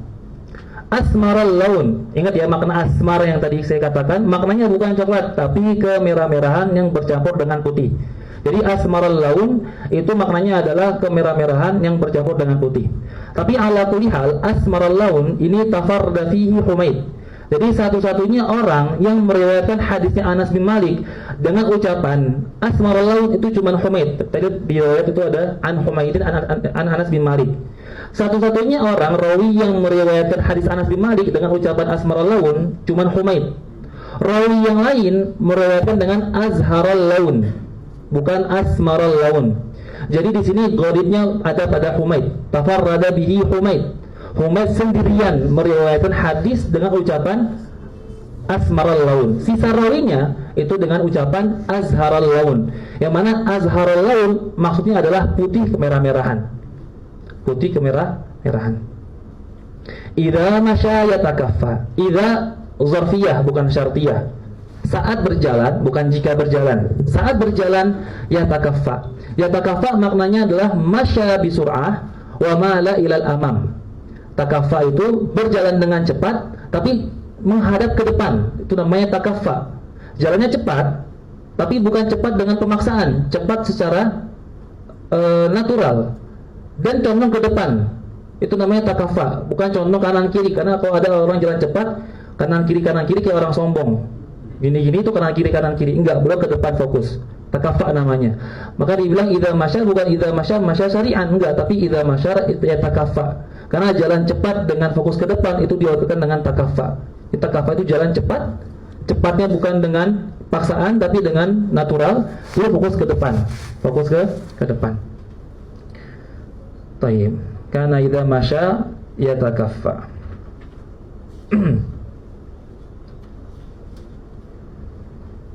طيب قال حدثنا محمد بن بشار قال حدثنا محمد بن جعفر قال حدثنا شعبة عن أبي إسحاق قال سمعت البراء ابن عازب. Anas bin Malik itu masuk Islam saat masih kecil ya. Berkhidmat ke Rasul itu di umur 10 tahun. Al-Bara bin Azib juga sama. Aslama sabiyan. Masuk Islam saat masih kecil. Dan nanti antum akan lihat di setiap hadis yang menjelaskan tentang fisiknya Rasul sallallahu alaihi wasallam, semua sahabatnya sahabat yang masuk Islam saat masih kecil. Yang mensifati Rasul secara fisik ada Anas bin Malik. Berkhidmat ke Rasul di umur 10 tahun. Bara bin Azib masuk Islam saat masih kecil. Ali bin Abi Thalib awwalul muslimin minas sibyan. Kemudian ada Hindu ibnu Abi Halah, anaknya Sayyidah Khadijah. Sebelum nikah sama Rasul, Hindu bin Abi Halah hidup di di rumahnya Rasul saat Rasul belum diangkat menjadi Rasul. Hindu bin Abi Halah. Ada Ummu Ma'bad orang tua. Jadi rata-rata orang yang mensifati fisiknya Rasul itu adalah sahabat-sahabat yang masuk Islam saat masih kecil. Kata guru aneh, ini hikmahnya adalah saat sahabat tersebut masuk Islam saat masih kecil, dia masih mampu melihat Rasul tanpa segan. Jadi mampu mensifati Rasul dengan detail. Adapun sahabat-sahabat yang sudah tua, yang masuk Islam saat tua, segan melihat Rasul. Jadi nggak bisa mensifati Rasul itu bagaimana. Karena melihatnya dikit-dikit begini, nyolong pandangan. Gak berani, begini gak berani. Akhirnya yang mampu mensifati Rasul adalah anak-anak kecil. Kemudian dewasa, tanya Rasul itu gimana? Rasul begini. Karena dia mampu melihat Rasul saat masih kecil. Nanti aku akan lihat setelahnya pertanyaan Bara bin Azib. Nanti setelahnya Ali bin Abi Thalib. Setelahnya Ummu Ma'bad orang tua. Nggak ada orang-orang dewasa yang mensifati Rasul. Hikmahnya karena jika masih kecil masih mampu melihat Rasul secara detail tanpa rasa segan. Adapun orang tua dah susah tuh. Jaga-jaga pandangan. Baik, haddatsana Muhammad ibnu Bashar قال حدثنا محمد بن جعفر قال حدثنا شعبة عن أبي إسحاق قال سمعت البراء بن عازب tanpa tasydid ya, bara itu tanpa tasydid, bukan barra itu salah, bitakhfif ra, bara ibn Azib. Yaqulu kana Rasulullah sallallahu alaihi wasallam rajulan marbu'an ba'ida ma bainal mankibain 'azimal jummati ila syahmati udhunai alaihi hullatun hamra ma ra'aitu syai'an qattu ahsana minhu sallallahu alaihi wasallam. Apa kata Bara bin Azib? Bilang kana Rasulullah sallallahu alaihi wasallam rajulan marbu'an. Rajul itu al-mutabadar, apa maknanya? Laki-laki. Yang terlintas di kepala langsung laki-laki. Laki-laki yang marbu'an. Marbu'an tadi rab'ah, ideal. Tapi kata kata sebagian ulama, pertama rajulan ini dia khabarnya namanya khabar muwatti. Pernah dengar khabar muwatti? Khabar muwatti itu khabar sebagai pengantar. Ini kan rajulan khabar dari kana. Isim kananya apa? Rasulullah di sini kan. Ini isim kana. Rajulnya khabar dari kana. Tapi dia bukan khabar fi aslihi. Karena kan khabar pengen mufid faidah. Khabar pengen memberikan faidah. Ada nggak faidahnya kalau dibilang kana Rasulullah rajulan? Nggak ada. Rajul itu sebagai namanya khabar muwatti, khabar pengantar. Khabar yang asli ada pada setelahnya, marbu'an. Dia ingin mengatakan marbu'an tapi disebutkan rajul terlebih dahulu. Maka disebutnya khabar muwatti. Khabar apa? Muwatti, khabar pengantar. Maksudnya dalam asalnya dia bukan khabar. Karena kalau antum katakan karena Rasulullah rajulan, la yufidu syai'an. Tidak memberikan faidah apapun. Faidahnya itu didapatkan saat dikatakan rajulan marbu'an, sebagai laki-laki yang ideal bentuk fisiknya. Seperti ayat innahum qaumun la yafqahun. Mereka adalah kaum yang tidak faham. Khabarnya pada asalnya la yafqahun, tapi qaumun diberikan sebagai tauti'ah, sebagai pengantar. Namanya khabar muwatti. Baik, ini pendapat pertama yang mengartikan rajul sebagai makna al-mutabadar, makna yang langsung terlintas, yaitu laki-laki. Tapi kata Bajuri, yang paling pas rajul jangan diartikan sebagai laki-laki, karena nggak pantas mensifati Rasul dengan laki-laki. Rasul kan laki-laki, buat apa dikatakan laki-laki? Maka nggak pantas mensifati Rasul dengan laki-laki. Kata Bajuri, yang paling pas rajul maknanya adalah takassur, memiliki rambut yang sedikit ikal. Jadi rajul di sini bukan mensifati fisik, tapi mensifati rambut. Maka kata Bajuri, fal ahsanu kama qalahu ba'duhum annal murada wasfu sya'rihi birrujulah. Maka yang paling bagus adalah mensifati rambutnya Rasul dengan ar-rujulah. Ar-rujulah apa? Takasur aqal, yang sedikit ikal. Ini lebih bagus. Jika rajul maknanya adalah sedikit ikal, maka dia bisa dibaca dengan 4. Rajul, rajil, rajal, rajulun. Bisa dibaca 4 untuk mensifati rambut yang ikal. Tapi kalau maknanya mutabadar yang langsung dipahami, cuma bisa dibaca dengan rajul. Baik, rajulan marbu'an, ideal. Orang yang memiliki rambut yang ikal dan ideal, marbu'an. Baik. Dan marbu'an sebagaimana telah kita sebutkan, dia takribi. Karena Rasul itu akrab ila atul, lebih tinggi sedikit. Ba'ida ma bainal mankibain. Ba'ida itu jauh. Ma sesuatu bainal mankibain, di antara dua pundaknya.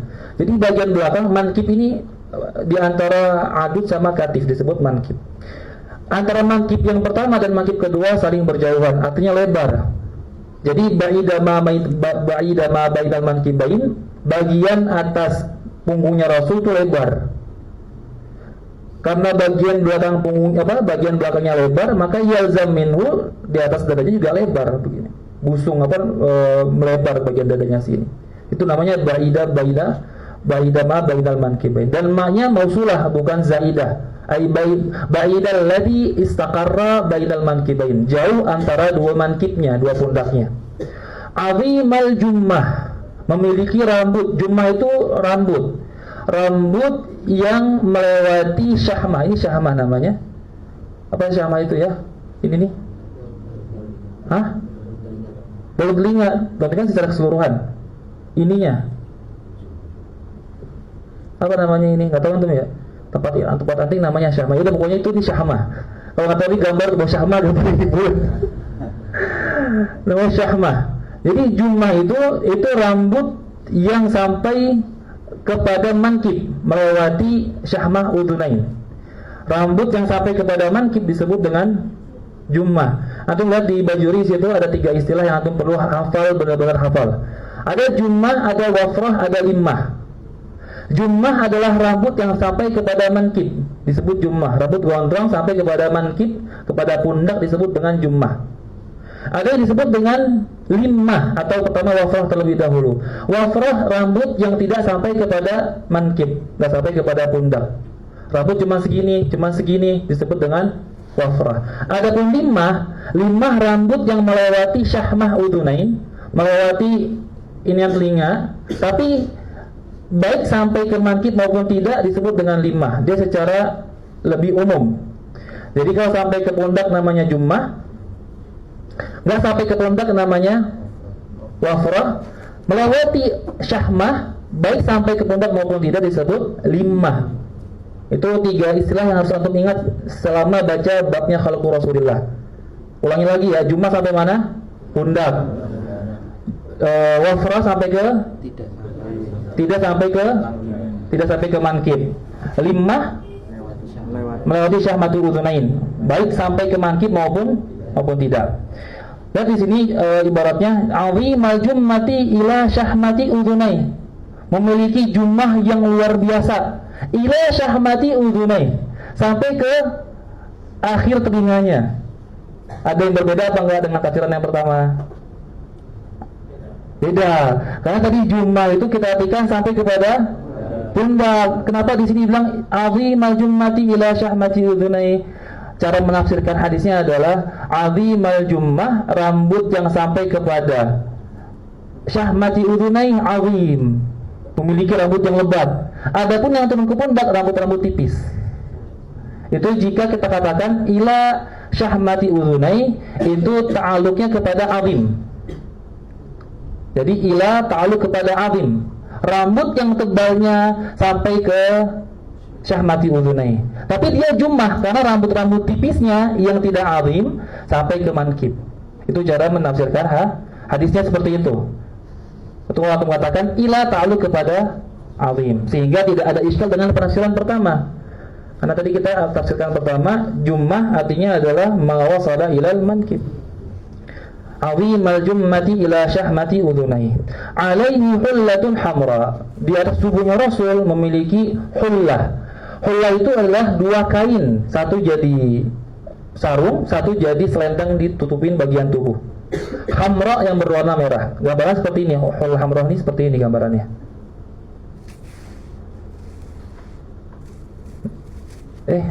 Ntar sinyalnya nggak ada. Di bawah ya. Nah, ini namanya hullah. Kelihatan nggak? Nggak kelihatan. Gimana caranya biar kelihatan? Ane kirim ke grup aja ya. Ane upload ke grup.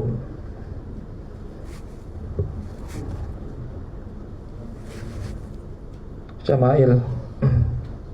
Tuh, itu namanya hullah. Satu sarung, satu selendang bagian tubuh. Lihat ke grup aja, kelihatan di sini. Pokoknya dia itu 2 kain. Hullah itu harus 2 kain. 2 kain, satu sebagai sarung, satu sebagai selendang menutupi itu tubuh, namanya hullah. Alaihi hullatun hamra ma ra'aitu syai'an qattu ahsana minhu. Kata Bara, saya belum pernah melihat apapun itu dari masa lalu yang lebih indah daripada Rasulullah sallallahu alaihi wasallam. Beliau di situ mengatakan syai'an liyashmalal insan wa ghairahu, menyebutkan kata syai'an, apapun itu, baik itu manusia maupun tidak, apapun itu, maupun jamad, hayawan, semuanya lebih indah Rasulullah sallallahu alaihi wasallam. Ma ra'aitu syai'an qattu ahsana minhu. Kata Al-Qurtubi, Al-Qurtubi dalam kitab tafsirnya beliau mengatakan lam yadhhar lana tamamu husnihi sallallahu alaihi wasallam. Wa illa lama taqat a'yununa ru'yatahu. Tidak akan pernah nampak keindahan Rasul secara sempurna. Jika nampak maka tidak akan pernah mampu maka kita melihat keindahannya sallallahu alaihi wasallam. Lam yadhhar tamamu husnihi lana wa illa lamma taqat a'yununa ru'yatahu sallallahu alaihi wasallam. Baik. Qala haddatsana Mahmud bin Ghailan qala haddatsana Waqi'un qala haddatsana Sufyan an Abi Ishaq an al-Bara' bin Azib Qala ma ra'aitu min dhi limmatin. Apa min dhi limmah? Aku belum pernah melihat orang yang memiliki limmah. Rambut apa limmah? Yang melewati syahma udhunain, baik sampai ke mati maupun tidak. Ma ra'aitu min dhi limmatin fi hullatin hamra. Pada pakaian hullah yang berwarna merah. Hullah tadi kan dua ya, tapi hamra itu mufrad. Jadi mensifati tatnya dengan mufrad. Kata Ibnu Hajar, ri'ayatan li lafzihi, memperhatikan lafaz hullah yang mufrad sehingga sifatnya juga mufrad. Jadi jangan diiskalkan tuh, kenapa hullah kan dua pakaiannya, kenapa hamra cuma satu mufrad, tidak hamrayani? Kenapa enggak hamrayani? Karena ri'ayatan li lafzihi, memperhatikan lafaz hullah yang mufrad sehingga sifatnya juga mufrad. Alaihi ma ra'aitu min dhi limmatin fi hullatin hamra'a ahsana, yang lebih indah min Rasulillah sallallahu alaihi wasallam, daripada Rasulullah sallallahu alaihi wasallam. Lahu sya'run, atau sya'run bisa dibaca dua. Lahu sya'run yadribu ay yasilu. Jadi yadribu maknanya di sini adalah yasilu, yang sampai mankibai, kepada pundaknya. Karena tadi limah apa? Limah ditafsirkan ma wasala ila syahmati udunai sawa'un wasala ila mankib am, baik sampai ke mankib maupun tidak. Maka di sini yang pakai makna kedua. Yadribu mankibai, maka limah yang melewati syahmati udunai Rasulullah sallallahu alaihi wasallam dan sampai kepada mankib. Yadribu mankibai ba'ida ma bainal mankibai, memiliki jarak pundak yang saling berjauhan, punya pundak yang lebar. Lam yakun bil qasiri wala bil tawil, tidak pendek dan juga tidak tinggi yang sangat. Langsung tafsirkan dengan penafsiran hadis pertama, ai bil tawilil ba'in, tidak tinggi yang sangat. Qala haddatsana Muhammad ibnu Ismail qala haddatsana Abu Nu'aim qala haddatsana al-Mas'udi an Utsman bin Muslim bin Hurmuz an Nafi' bin Jubair bin Mut'im an Ali bin Abi Thalib. Syuf, Ali bin Abi Thalib sekarang yang mensifati Rasul. Awalul Sibyan aslam, awalul Sibyan, awalul muslimin min Sibyan. An qala lam yakunin Nabi sallallahu alaihi wasallam bil tawil wala bil qasir. Nabi tidak begitu, tidak tinggi yang sangat, tidak juga pendek. Syafnul kaffain wal qadamain. Syafnu itu diartikan dengan al-ghalidh. Al-ghalidh itu kuat. Sebagian syurah menafsirkan syafnu dengan al-ghalidhu ma'al khusyunah, kuat tapi juga kasar, dan itu kurang pas penafsirannya. Nanti antum akan melihat misalkan di Syarah Al-Munawi, itu dia menafsirkan al-syafnu al-ghalidhu ma'al khusyunah, kuat serta kasar. Itu enggak pas, karena ada hadis Anas bin Malik, beliau mengatakan ma masastu khazzan wara hariran aliyana min kaffi Rasulillah sallallahu alaihi wasallam. Aku tidak pernah menyentuh sutra yang lebih lembut daripada tangannya Rasul sallallahu alaihi wasallam. Berarti tangan Rasul itu lembut. Lalu bagaimana beliau menafsirkan syafnu diartikan dengan al-ghalid ma'al khusyunah? Fihi nazar. Maka asy-syafnu di sini maknanya imma dia itu ghalid, kuat tangannya, atau ditafsirkan dengan kafirul laham, berdaging, jadi nggak langsung tulang, tapi ada dagingnya. Atau syafnu itu diartikan kuat tapi tulangnya. Jadi untuk menjamak bainar riwayatain, karena ada riwayat mengatakan bahwa tangan Rasul sangat lembut, lebih lembut daripada sutra, maka kita katakan syafnul kafain wal qadamain, kuat dua telapak tangan dan dua telapak kaki, itu imma diartikan dengan kathirul laham, banyak dagingnya, atau al-ghalis, maksudnya adalah kuat, atau yang kuat tulangnya tapi tangannya lembut, kulitnya lembut. Ma'anu mati jildihi sallallahu alaihi wasallam. Jadi syafnul kaffain wal qadamain ay ghalidhuhuma, kedua-duanya kuat. Kedua-duanya kuat. Kata Ibnu Hajar rahimahullah, al-muradu al-linu fil jildi wal ghaldu fil azam. Lembut di kulit dan kuat pada tulang. Jadi syafnul kaffain wal qadamain, imma dia mensifati tangan secara mutlak bahwa tangannya kuat, atau mensifati tulang-tulangnya kuat, bagian tangan dan bagian kaki. Lalu Ibnu Hajar fajtama'a lahu nu'umatul badan wa quwwatihi. Lalu Ibnu Hajar rahimahullah, Ibnu Hajar punya syarah syama'il ya, namanya Ashraful Wasail ila Fahmi Syama'il. Dan Al-Bajuri rahimahullah sering mengutip Ibnu Hajar dengan ditalkhis. Jadi ibaratnya enggak lengkap. Kata Bajuri mentaufik menggabungkan riwayat yang menafsirkan syafnul kafain diartikan dengan kasar. Kata Bajuri, qila al-khusyunah bi'atibari amalihi. Al-khusyunah penafsiran dengan kasar itu saat melihat beliau sudah bekerja keras. Tapi saat kembali ke semula tangannya kembali lembut.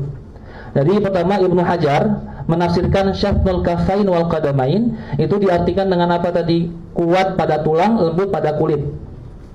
Kata beliau, untuk menggabungkan penafsiran yang mengatakan bahwa syafnu maknanya kasar, itu bi'tibari amali. Saat beliau bekerja keras di rumah atau di luar saat berperang, maka dijelaskan bahwa itu kasar. Nggak masalah kata Ibnu Hajar, tapi setelah kembali ke semula kembali lembut lagi. Sallallahu alaihi wasallam. Paham ya? Jadi syafnu maknanya apa? Al-ghalid. Ghalid diartikan dengan kuat. Kuat di mana? Ima kuat di tulang, ima kuat di telapak tangan. Adapun yang mengartikan dengan khusyunah, al-ghalid ma'al khusyunah, kuat dengan kasar, kata Ibnu Hajar, bi'tibari ba'da amali. Melihat setelah beliau bekerja, maka terlihat kasar. Tapi itu beliau meriwayatkan dengan qil. Syafnul kafain wal qadamain. Baik. Dakhmur rasi, dakhmul karadis. Dakhmur rasi punya kepala yang besar. Tapi bukan besar yang antum bayangkan besar, enggak. Maksudnya besar itu bukan kecil. Dakhmul karadis jamak dari kurdus.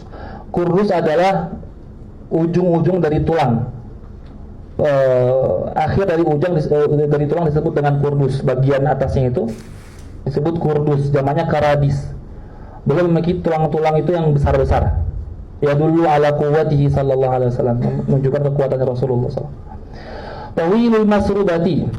Tawilul masrubah, al-masrubah adalah rambut yang tumbuh di bagian maudi'ul qiladah sampai ke pusar. Namanya masrubah.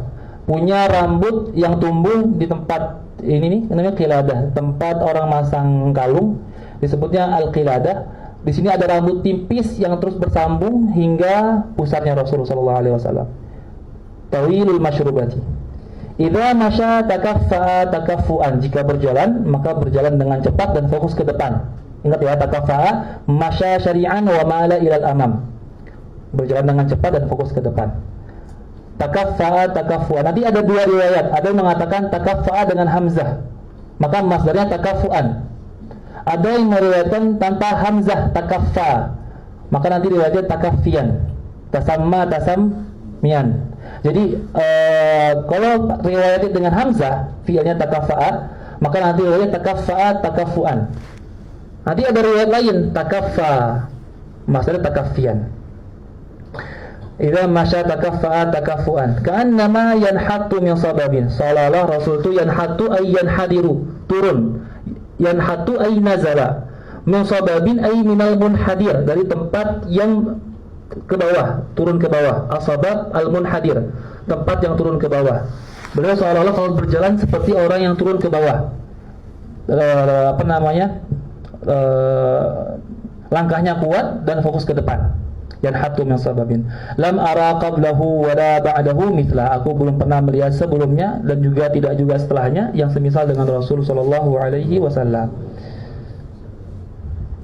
Qala haddatsana Sufyan ibn Waqi'in qala haddatsana Abi 'anil Mas'udi bi hadzal isnadi nahwahu bi ma'na. Ini namanya apa dalam ilmu hadis? Namanya mutaba'ah. Namanya mutaba'ah atau istishhad.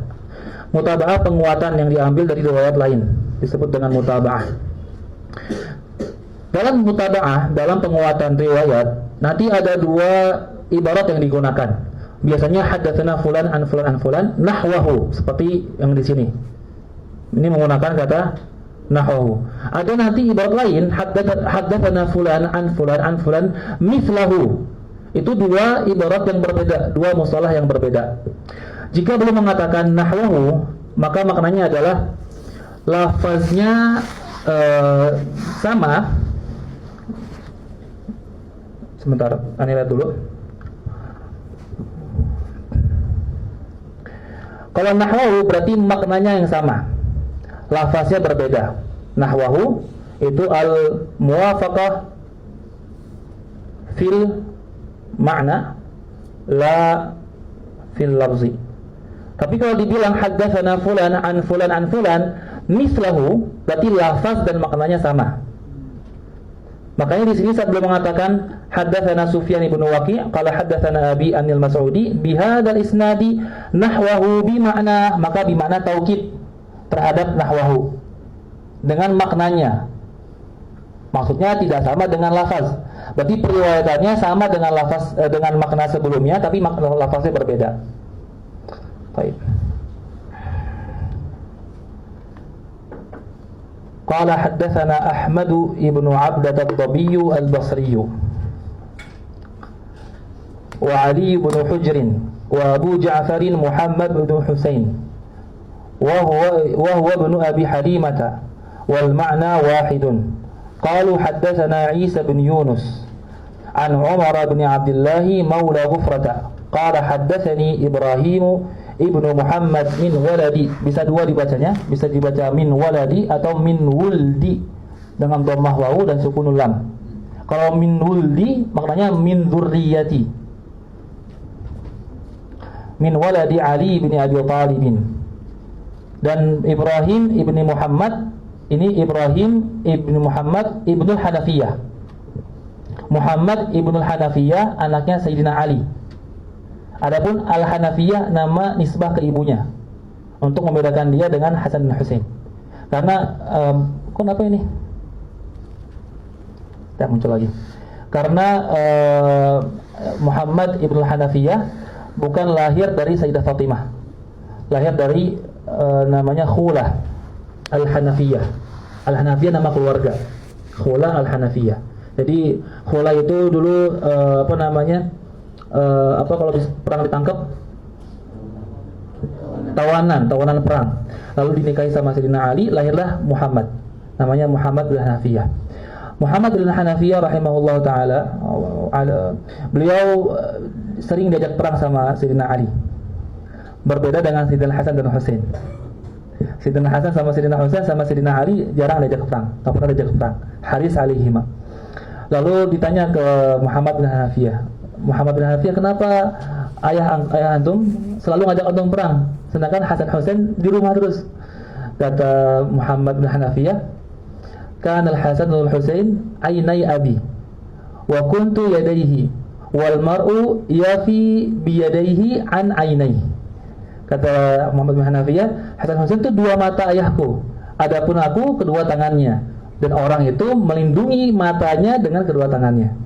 Jadi artinya si Muhammad bin Hanafiyah yang melindungi Hasan Husain, dijaga sama Muhammad bin Hanafiyah. Terkenal orang pemberani, rajul syuja', perang, membawa rayah Muhammad bin Hanafiyah. Itu yang makam yang di ini nggak benar ya. Itu ada makam mansub ila Muhammad bin Hanafiyah di Dhunnun al-Masri samping makamnya siapa? Robiah nggak benar, Dhunnun nggak benar, Muhammad bin Hanafiyah nggak benar. Nggak ada yang benar makam itu. Nisbahnya mansubnya salah semua. Baik. Oh ya, tapi di sini rawinya anaknya Ibrahim bin Muhammad min waladi Ali. Jadi min waladi itu kalau antum baca min waladi menjadi sifat bagi Muhammad. Anaknya Ali bin Abi Thalib itu Muhammad bin Hanafiyah. Tapi kalau antum baca min wuldi itu menjadi hal dari Ibrahim, ay hala kaunihi min dzurriyyati Ali bin Abi Thalib. Tapi kalau baca min waladi berarti hal dari Muhammad. Hal dari Muhammad. Ibrahim bin Muhammadin min waladi Ali bin Abi Thalib. Qala kana Ali idza wasafa Rasulullah sallallahu alaihi wasallam qala lam yakun Rasulullah sallallahu alaihi wasallam bil tawil al mummaghid wala bil qasir al mutaraddid wa kana rab'atan min al qawm wa lam yakun bil ja'd al qatati wala bis sabiq kana ja'dan rajulan ولم يكن بالمطهم ولا بالمكلثم وكان في وجهه تدوير أبيض مشرب أدعج العينين أهدب الأشفار جليل المشاش والكتب أجرد ذو مسربة شفن الكفين والقدمين إذا مشى تقلع كأنما ينحط في صبب وإذا التفت معا بين كتفيه خاتم النبوة وهو خاتم النبيين أجود الناس صدرا وأصدق الناس لهجة أو لهجة وألينهم عريكة وأكرمهم عشرة من رآه بديهة هابه ومن خالطه معرفة أحبه يقول ناعته لم أرى قبله ولا بعده مثله. قال أبو عيسى سمعت أبا جعفر محمد بن الحسين يقول سمعت الأسمعي يقول في تفسير صفة النبي صلى الله عليه وسلم الممغط الذاهب طولا. قال وسمعت عربيا يقول في كلامه تمغط في نشابته أي مدها مدا شديدا والمتردد الداخل بعده في بعد انكسرا وأما القطط فالشديد الجعولة والرجل الذي في شعره حجونة أي تثن قليل وأما المطهم فالبارد الكثير اللحم والمكلثم المدور الوجه والمشرب الذي في بياده حمرة والأدعج الشديد سواد العين والأهدب الطويل الأشفار والكتد مجتمع الكتفين وهو الكاهل والمسربة هو الشعر الدقيق الذي كأنه قضيب من الصدر إلى سرة والشفن الغليظ الأصابع من الكفين والقدمين والتقلع أن يمشي بقوة والصبب الحضور نقول إن حضرنا في صبوب وصبب وقوله جديل المشاش يريد رؤوس المناكب والعشرة الصحبة والعشير الصاحب والبديهة المفاجأة يقال بدهته بأمر أي فجأته. Sekarang hadis berikutnya dari Sayyidina Ali karramallahu wajhah. Beliau mengatakan yang mengatakan sekarang Ibrahim. Lihat di sini. Ibrahim ibnu Muhammad anaknya Muhammad bin Hanafiyah Ibrahim. Itu aneh cek di buku-buku biografi, enggak ada yang menuliskan tentang tahun lahirnya. Tapi sebagian tarajim menyebutkan beliau lahir di nisfil akhir minal qarnil awal, setengah kedua dari abad pertama. Berarti di atas tahun 50 Hijriah lahirnya. Ibrahim ibn Muhammad. Adapun Sayyidina Ali itu wafat tahun 40 Hijriah. Berarti bertemu enggak antara Ibrahim dengan Sayyidina Ali? Enggak bertemu, karena Ibrahim lahir fi nisfil tsani minal qarnil awal, setengah kedua dari abad pertama, 50 ke atas.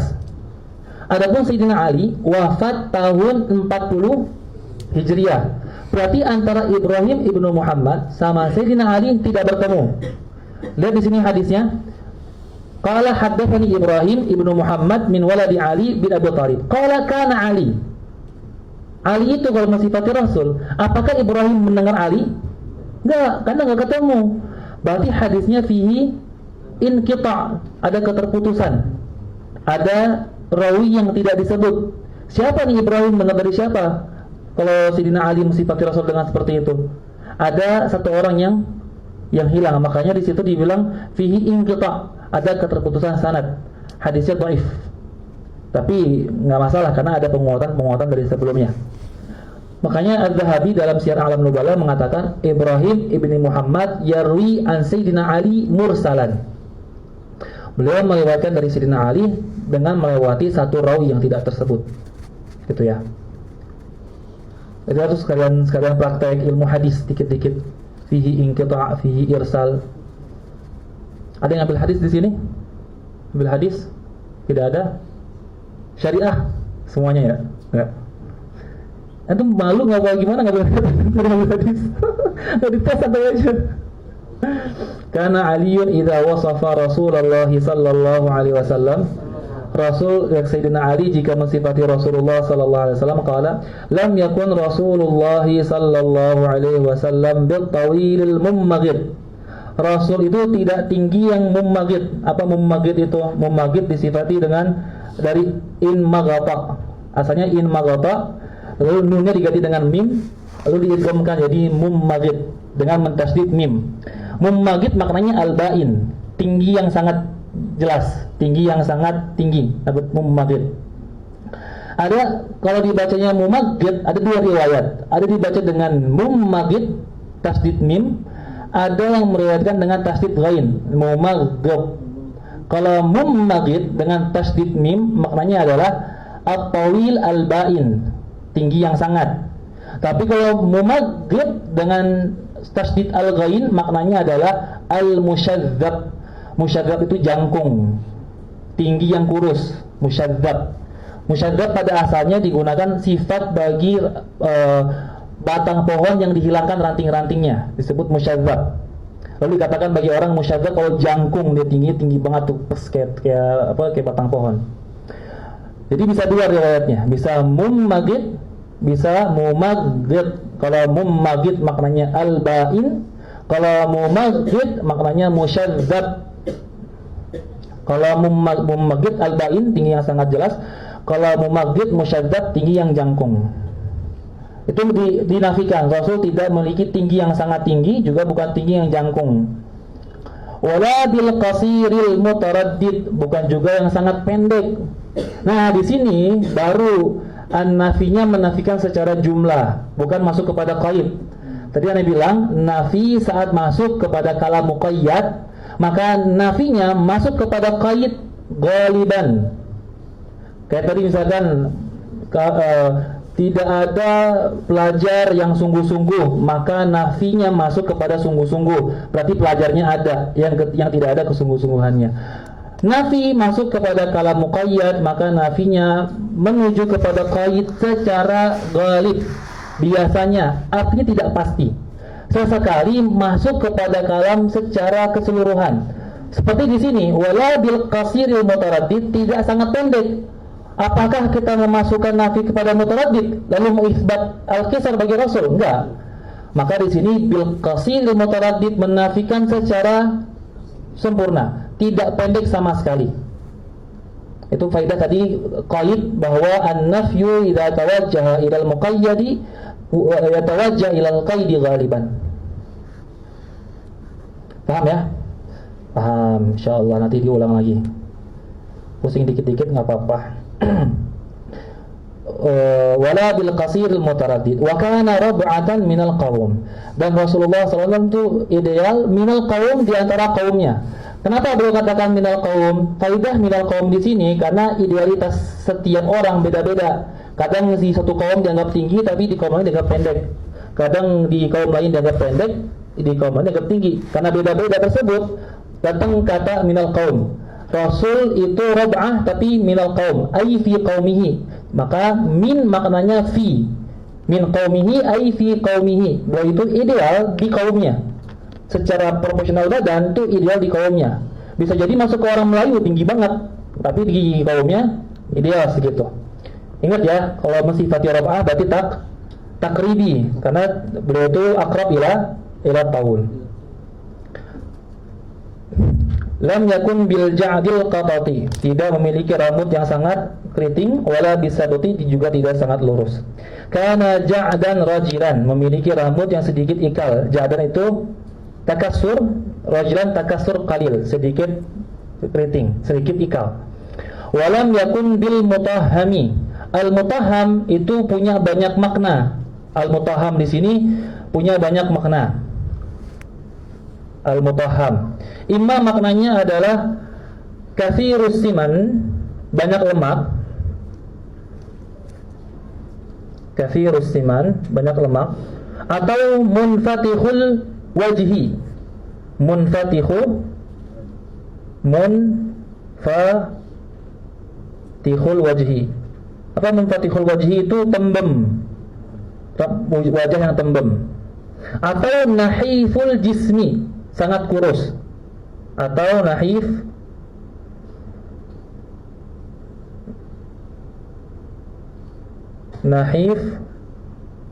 al-jismi. Imma lam yakun bil mutahham, maknanya Rasul tidak gendut, tidak punya banyak lemak. Atau maknanya lam yakun bil mutahham, tidak punya wajah yang tembem. Atau lam yakun bil mutahham, bukan punya badan yang sangat kurus. Bisa tiga-tiganya. Tanpa ada masalah, antum bisa mengartikan lam yakun bil mutahham dengan ketiga-tiga maknanya. Tidak gendut banget, tidak kurus banget. Jadi bil al-mutahham itu bisa imma diartikan gendut banget atau kurus banget. Namanya dalam bahasa Arab abdad. Apa abdad? Abdad itu adalah satu kata yang memiliki dua makna saling bertolak belakang. Namanya afdad.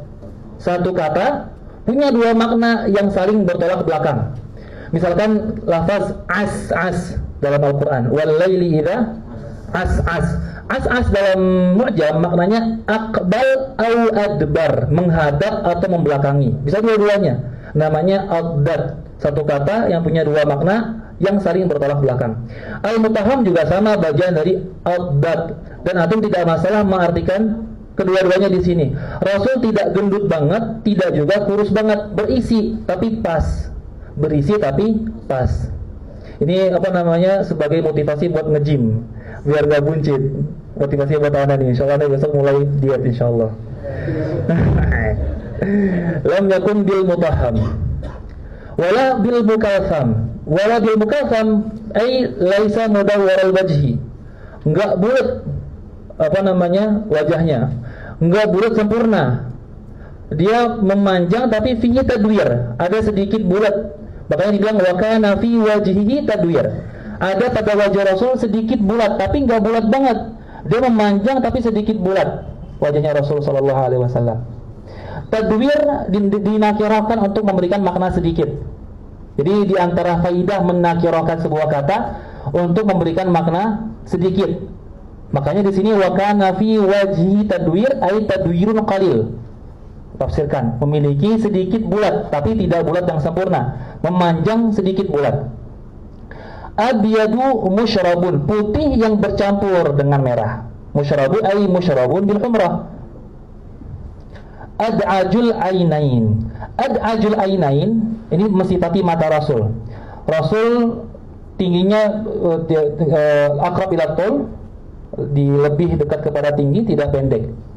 Badannya tidak besar, tidak gendut, tidak juga kurus, berisi tapi pas. Wajahnya sedikit panjang tapi sedikit bulat, tidak bulat sempurna, memanjang tapi sedikit bulat. Tidak apa namanya warnanya putih bercampur dengan merah. Ad'ajul ainain mensifati mata. Mata Rasul sallallahu alaihi wasallam itu biasanya disifati dengan tiga hal. Pertama, ad'ajul ainain yang disebutkan oleh Sayyidina Ali. Ad'ad itu apa namanya ditafsirkan dengan dua. Pertama, penafsiran pertama, syadidu sawadil ain. Hitamnya sangat hitam. Fakat. Hanya menafsirkan hitamnya sangat hitam. Penafsiran kedua, ad'aj itu ditafsirkan dengan syadidu sawadil ain wa syadidu bayadil bayad. Penafsiran kedua, hitamnya sangat hitam, putihnya sangat putih. Tapi penafsiran kedua diriwayatkan dengan qil. Kenapa diriwayatkan dengan qil? Karena putihnya mata Rasulullah SAW itu bercampur dengan kemerah-merahan. Ada sedikit kemerah-merahan yang disebut dengan ashkal. Disebut dengan ashkal. Jadi sifat mata Rasul pertama ad'aj. Ad'aj apa? Punya dua penafsiran. Penafsiran pertama menafsirkan hitamnya sangat hitam, syadidu sawadil ain. Penafsiran kedua menafsirkan hitam dan putihnya, syadidu sawadi wa syadidu bayadil bayad.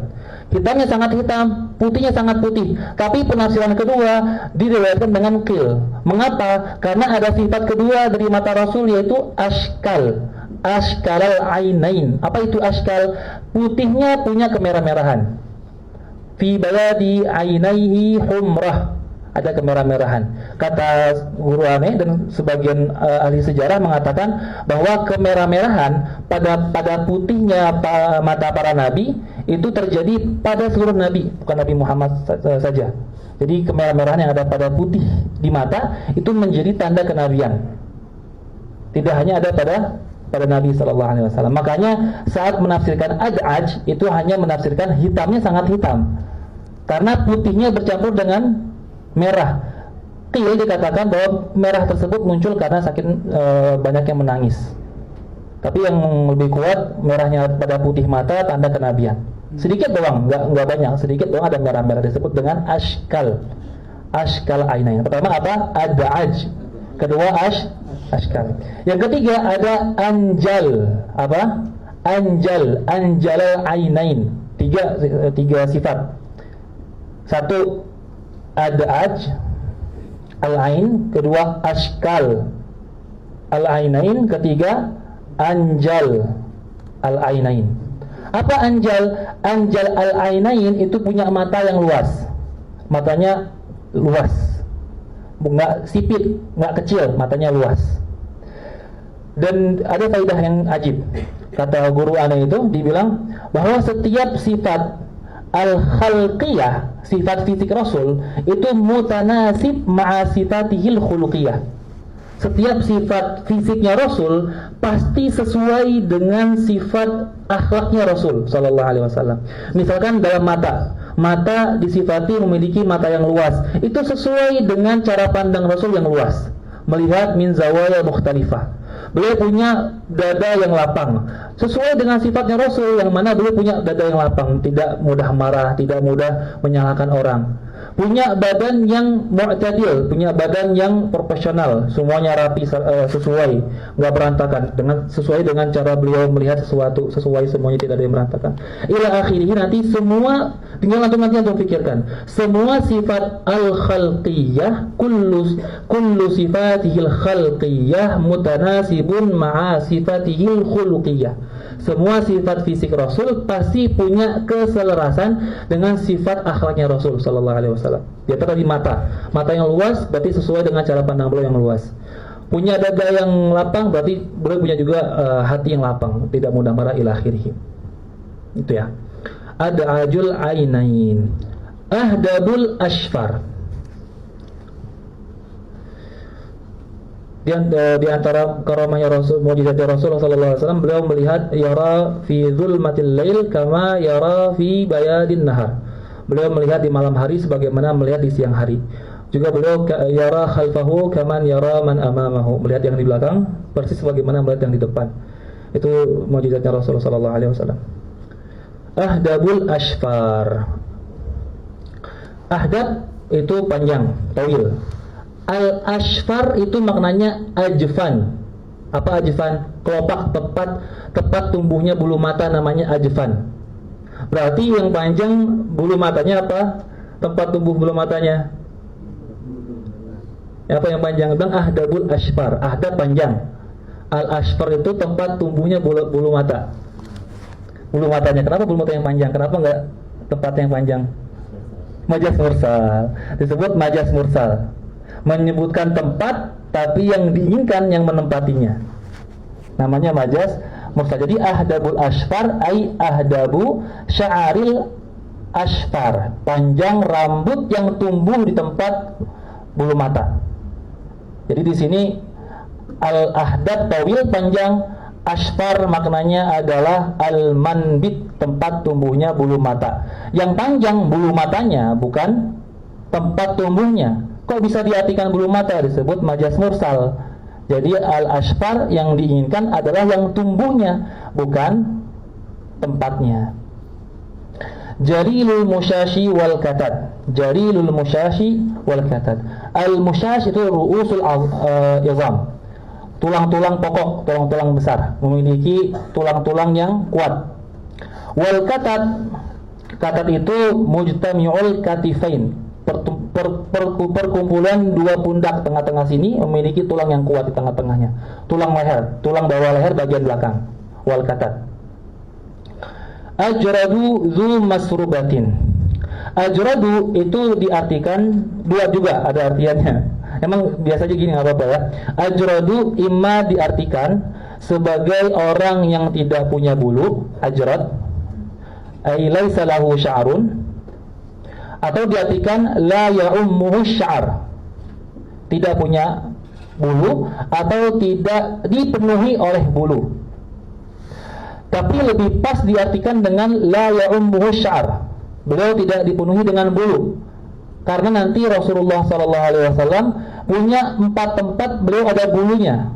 Nanti akan disebutkan di hadis di sini, bukan ya? Enggak, di hadis berikutnya. Mungkin besok kita sebutkan. Ada 4 tempat Rasul punya bulu. Pertama masrubah, di bagian tengah ini, tempat maudhi'ul qiladah sampai pusar. Kedua di bagian atas ali sadar, di atas dada bagian atas. Lalu di katif sama zira. Itu 4 tempat Rasul punya bulu, sisanya nggak ada bulu, bersih.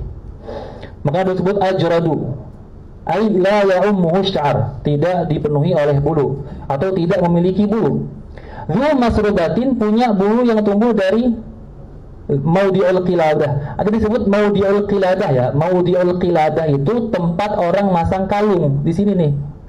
Namanya Maudi'u al-qiladah. Saat dibilang Dzu masrubatin, punya masrubah, rambut yang tumbuhnya itu tumbuh dari Maudi'ul qiladah sampai surah, sampai pusar. Itu namanya masrubah.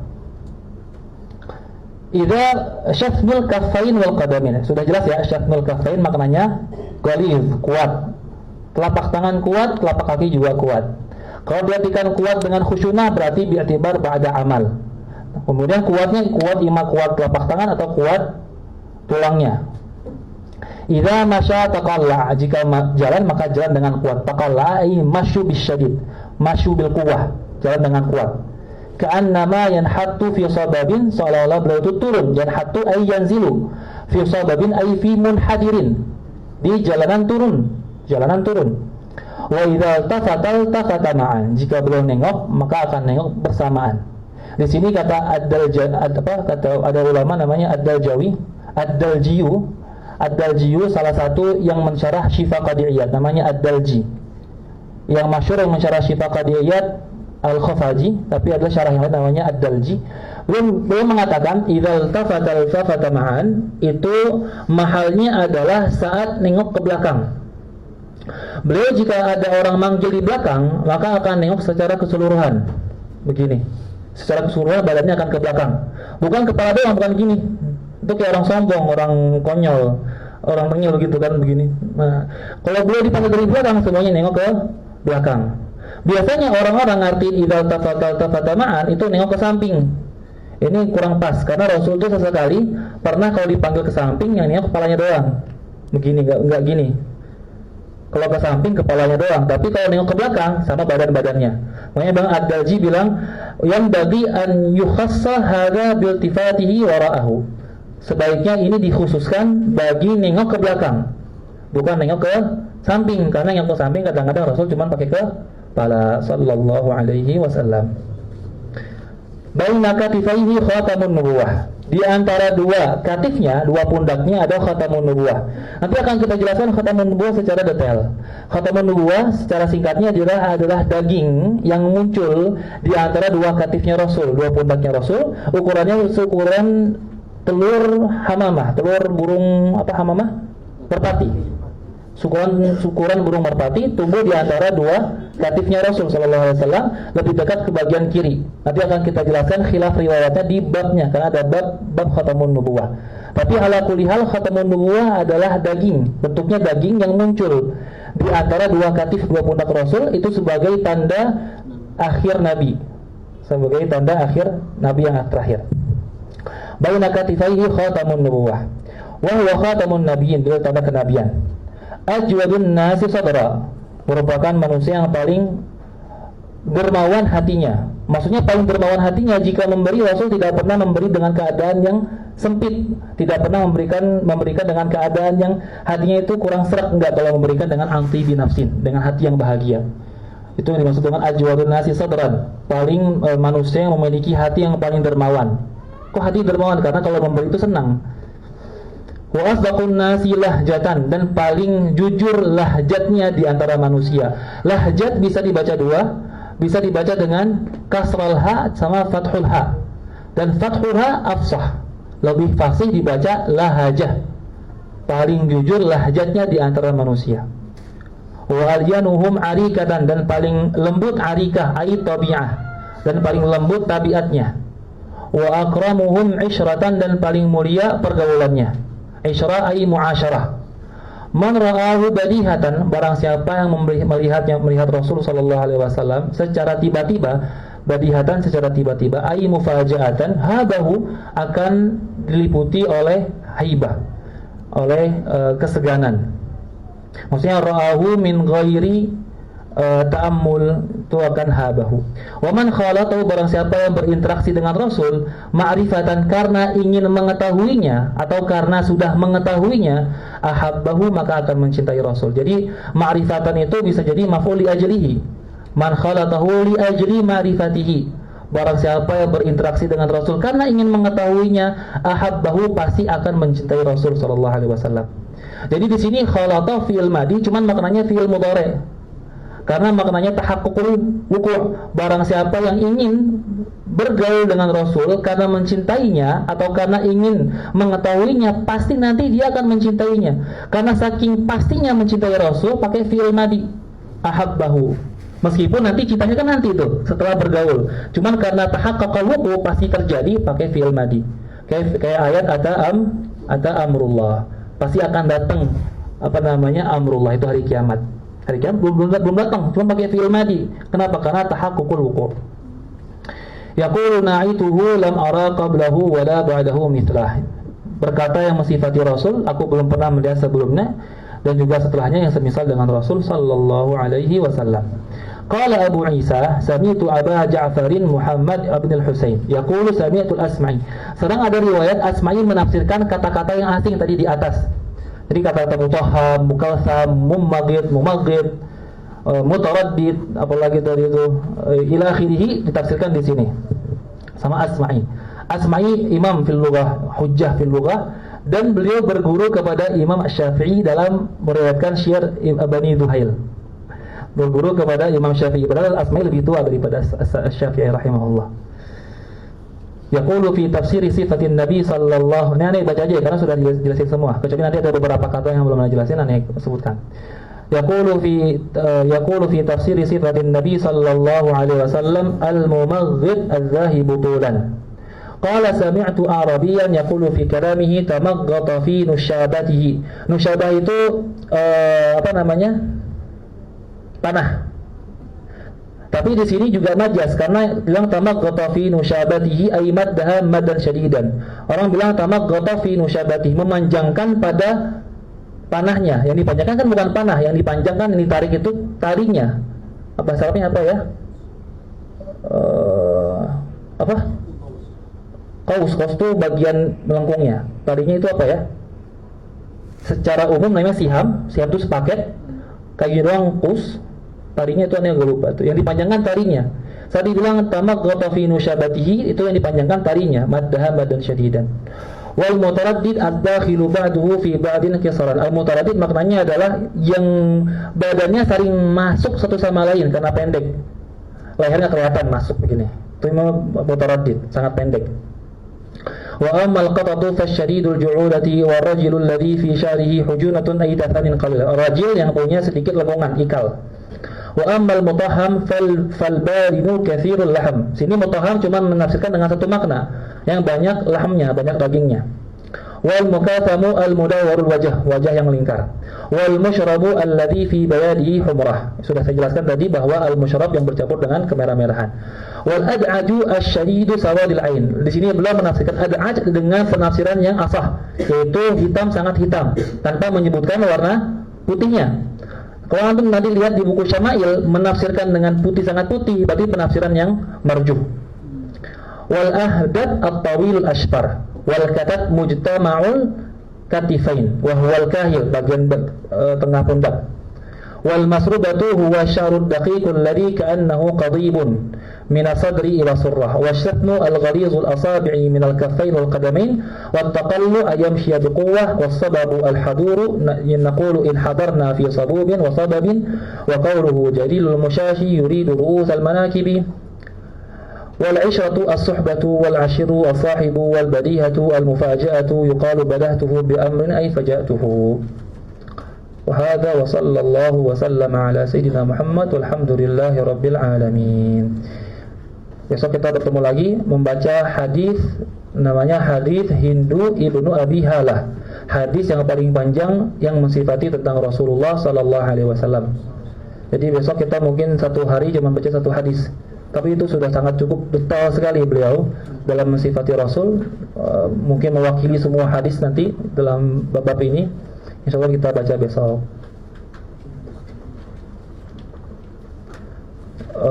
Kalau ada pertanyaan bisa lewat WA aja ya, lewat WA. Karena ini kayaknya panas. Biar cepat-cepat dingin. Alhamdulillahirabbil alamin, sallallahu alaihi wasallam Muhammad, alhamdulillahirabbil alamin. Allahumma shalli afdalatin ala as'adi makhluqatika sayyidina Muhammadin wa ala alihi wa sahbihi wa sallim adada ma'lumati صراطك كلما ذكرك ذاكر وغفل عن ذكره الغافلون. Oh ya, aneh mau bilang satu, itu aneh sengaja mengajukan antum beli Hasyiah Bajuri, karena memang Hasyiah Bajuri itu sebagai ringkasan dari syarah-syarah sebelumnya. Kalau aneh bilang misalkan Ibnu Hajar mengatakan demikian, berarti nggak ada di kitab itu. Kalau aneh nggak bilang kalau Ibnu Hajar, berarti aneh ngutip dari Bajuri tanpa azul qaul, karena aneh sudah mengatakan referensi aneh ngajar kitab ini. Tapi kalau aneh bilang qala Ibnu Hajar, qala fulan, artinya nggak ada di kitab, berarti itu artinya harus ditulis. Ngerti ya? Makanya sebelum hadir daras, baca kitabnya dulu. Baca sebagai bahan siap-siap, sekali lihat. Nanti pas di daras, oh tadi saya baca ini maknanya gitu, langsung sadar, langsung ngerti. Jadi tahdir itu hal yang sangat wajib ya, supaya antum tahu mana yang perlu ditulis, mana yang perlu digarisi. Jangan semuanya ditulis.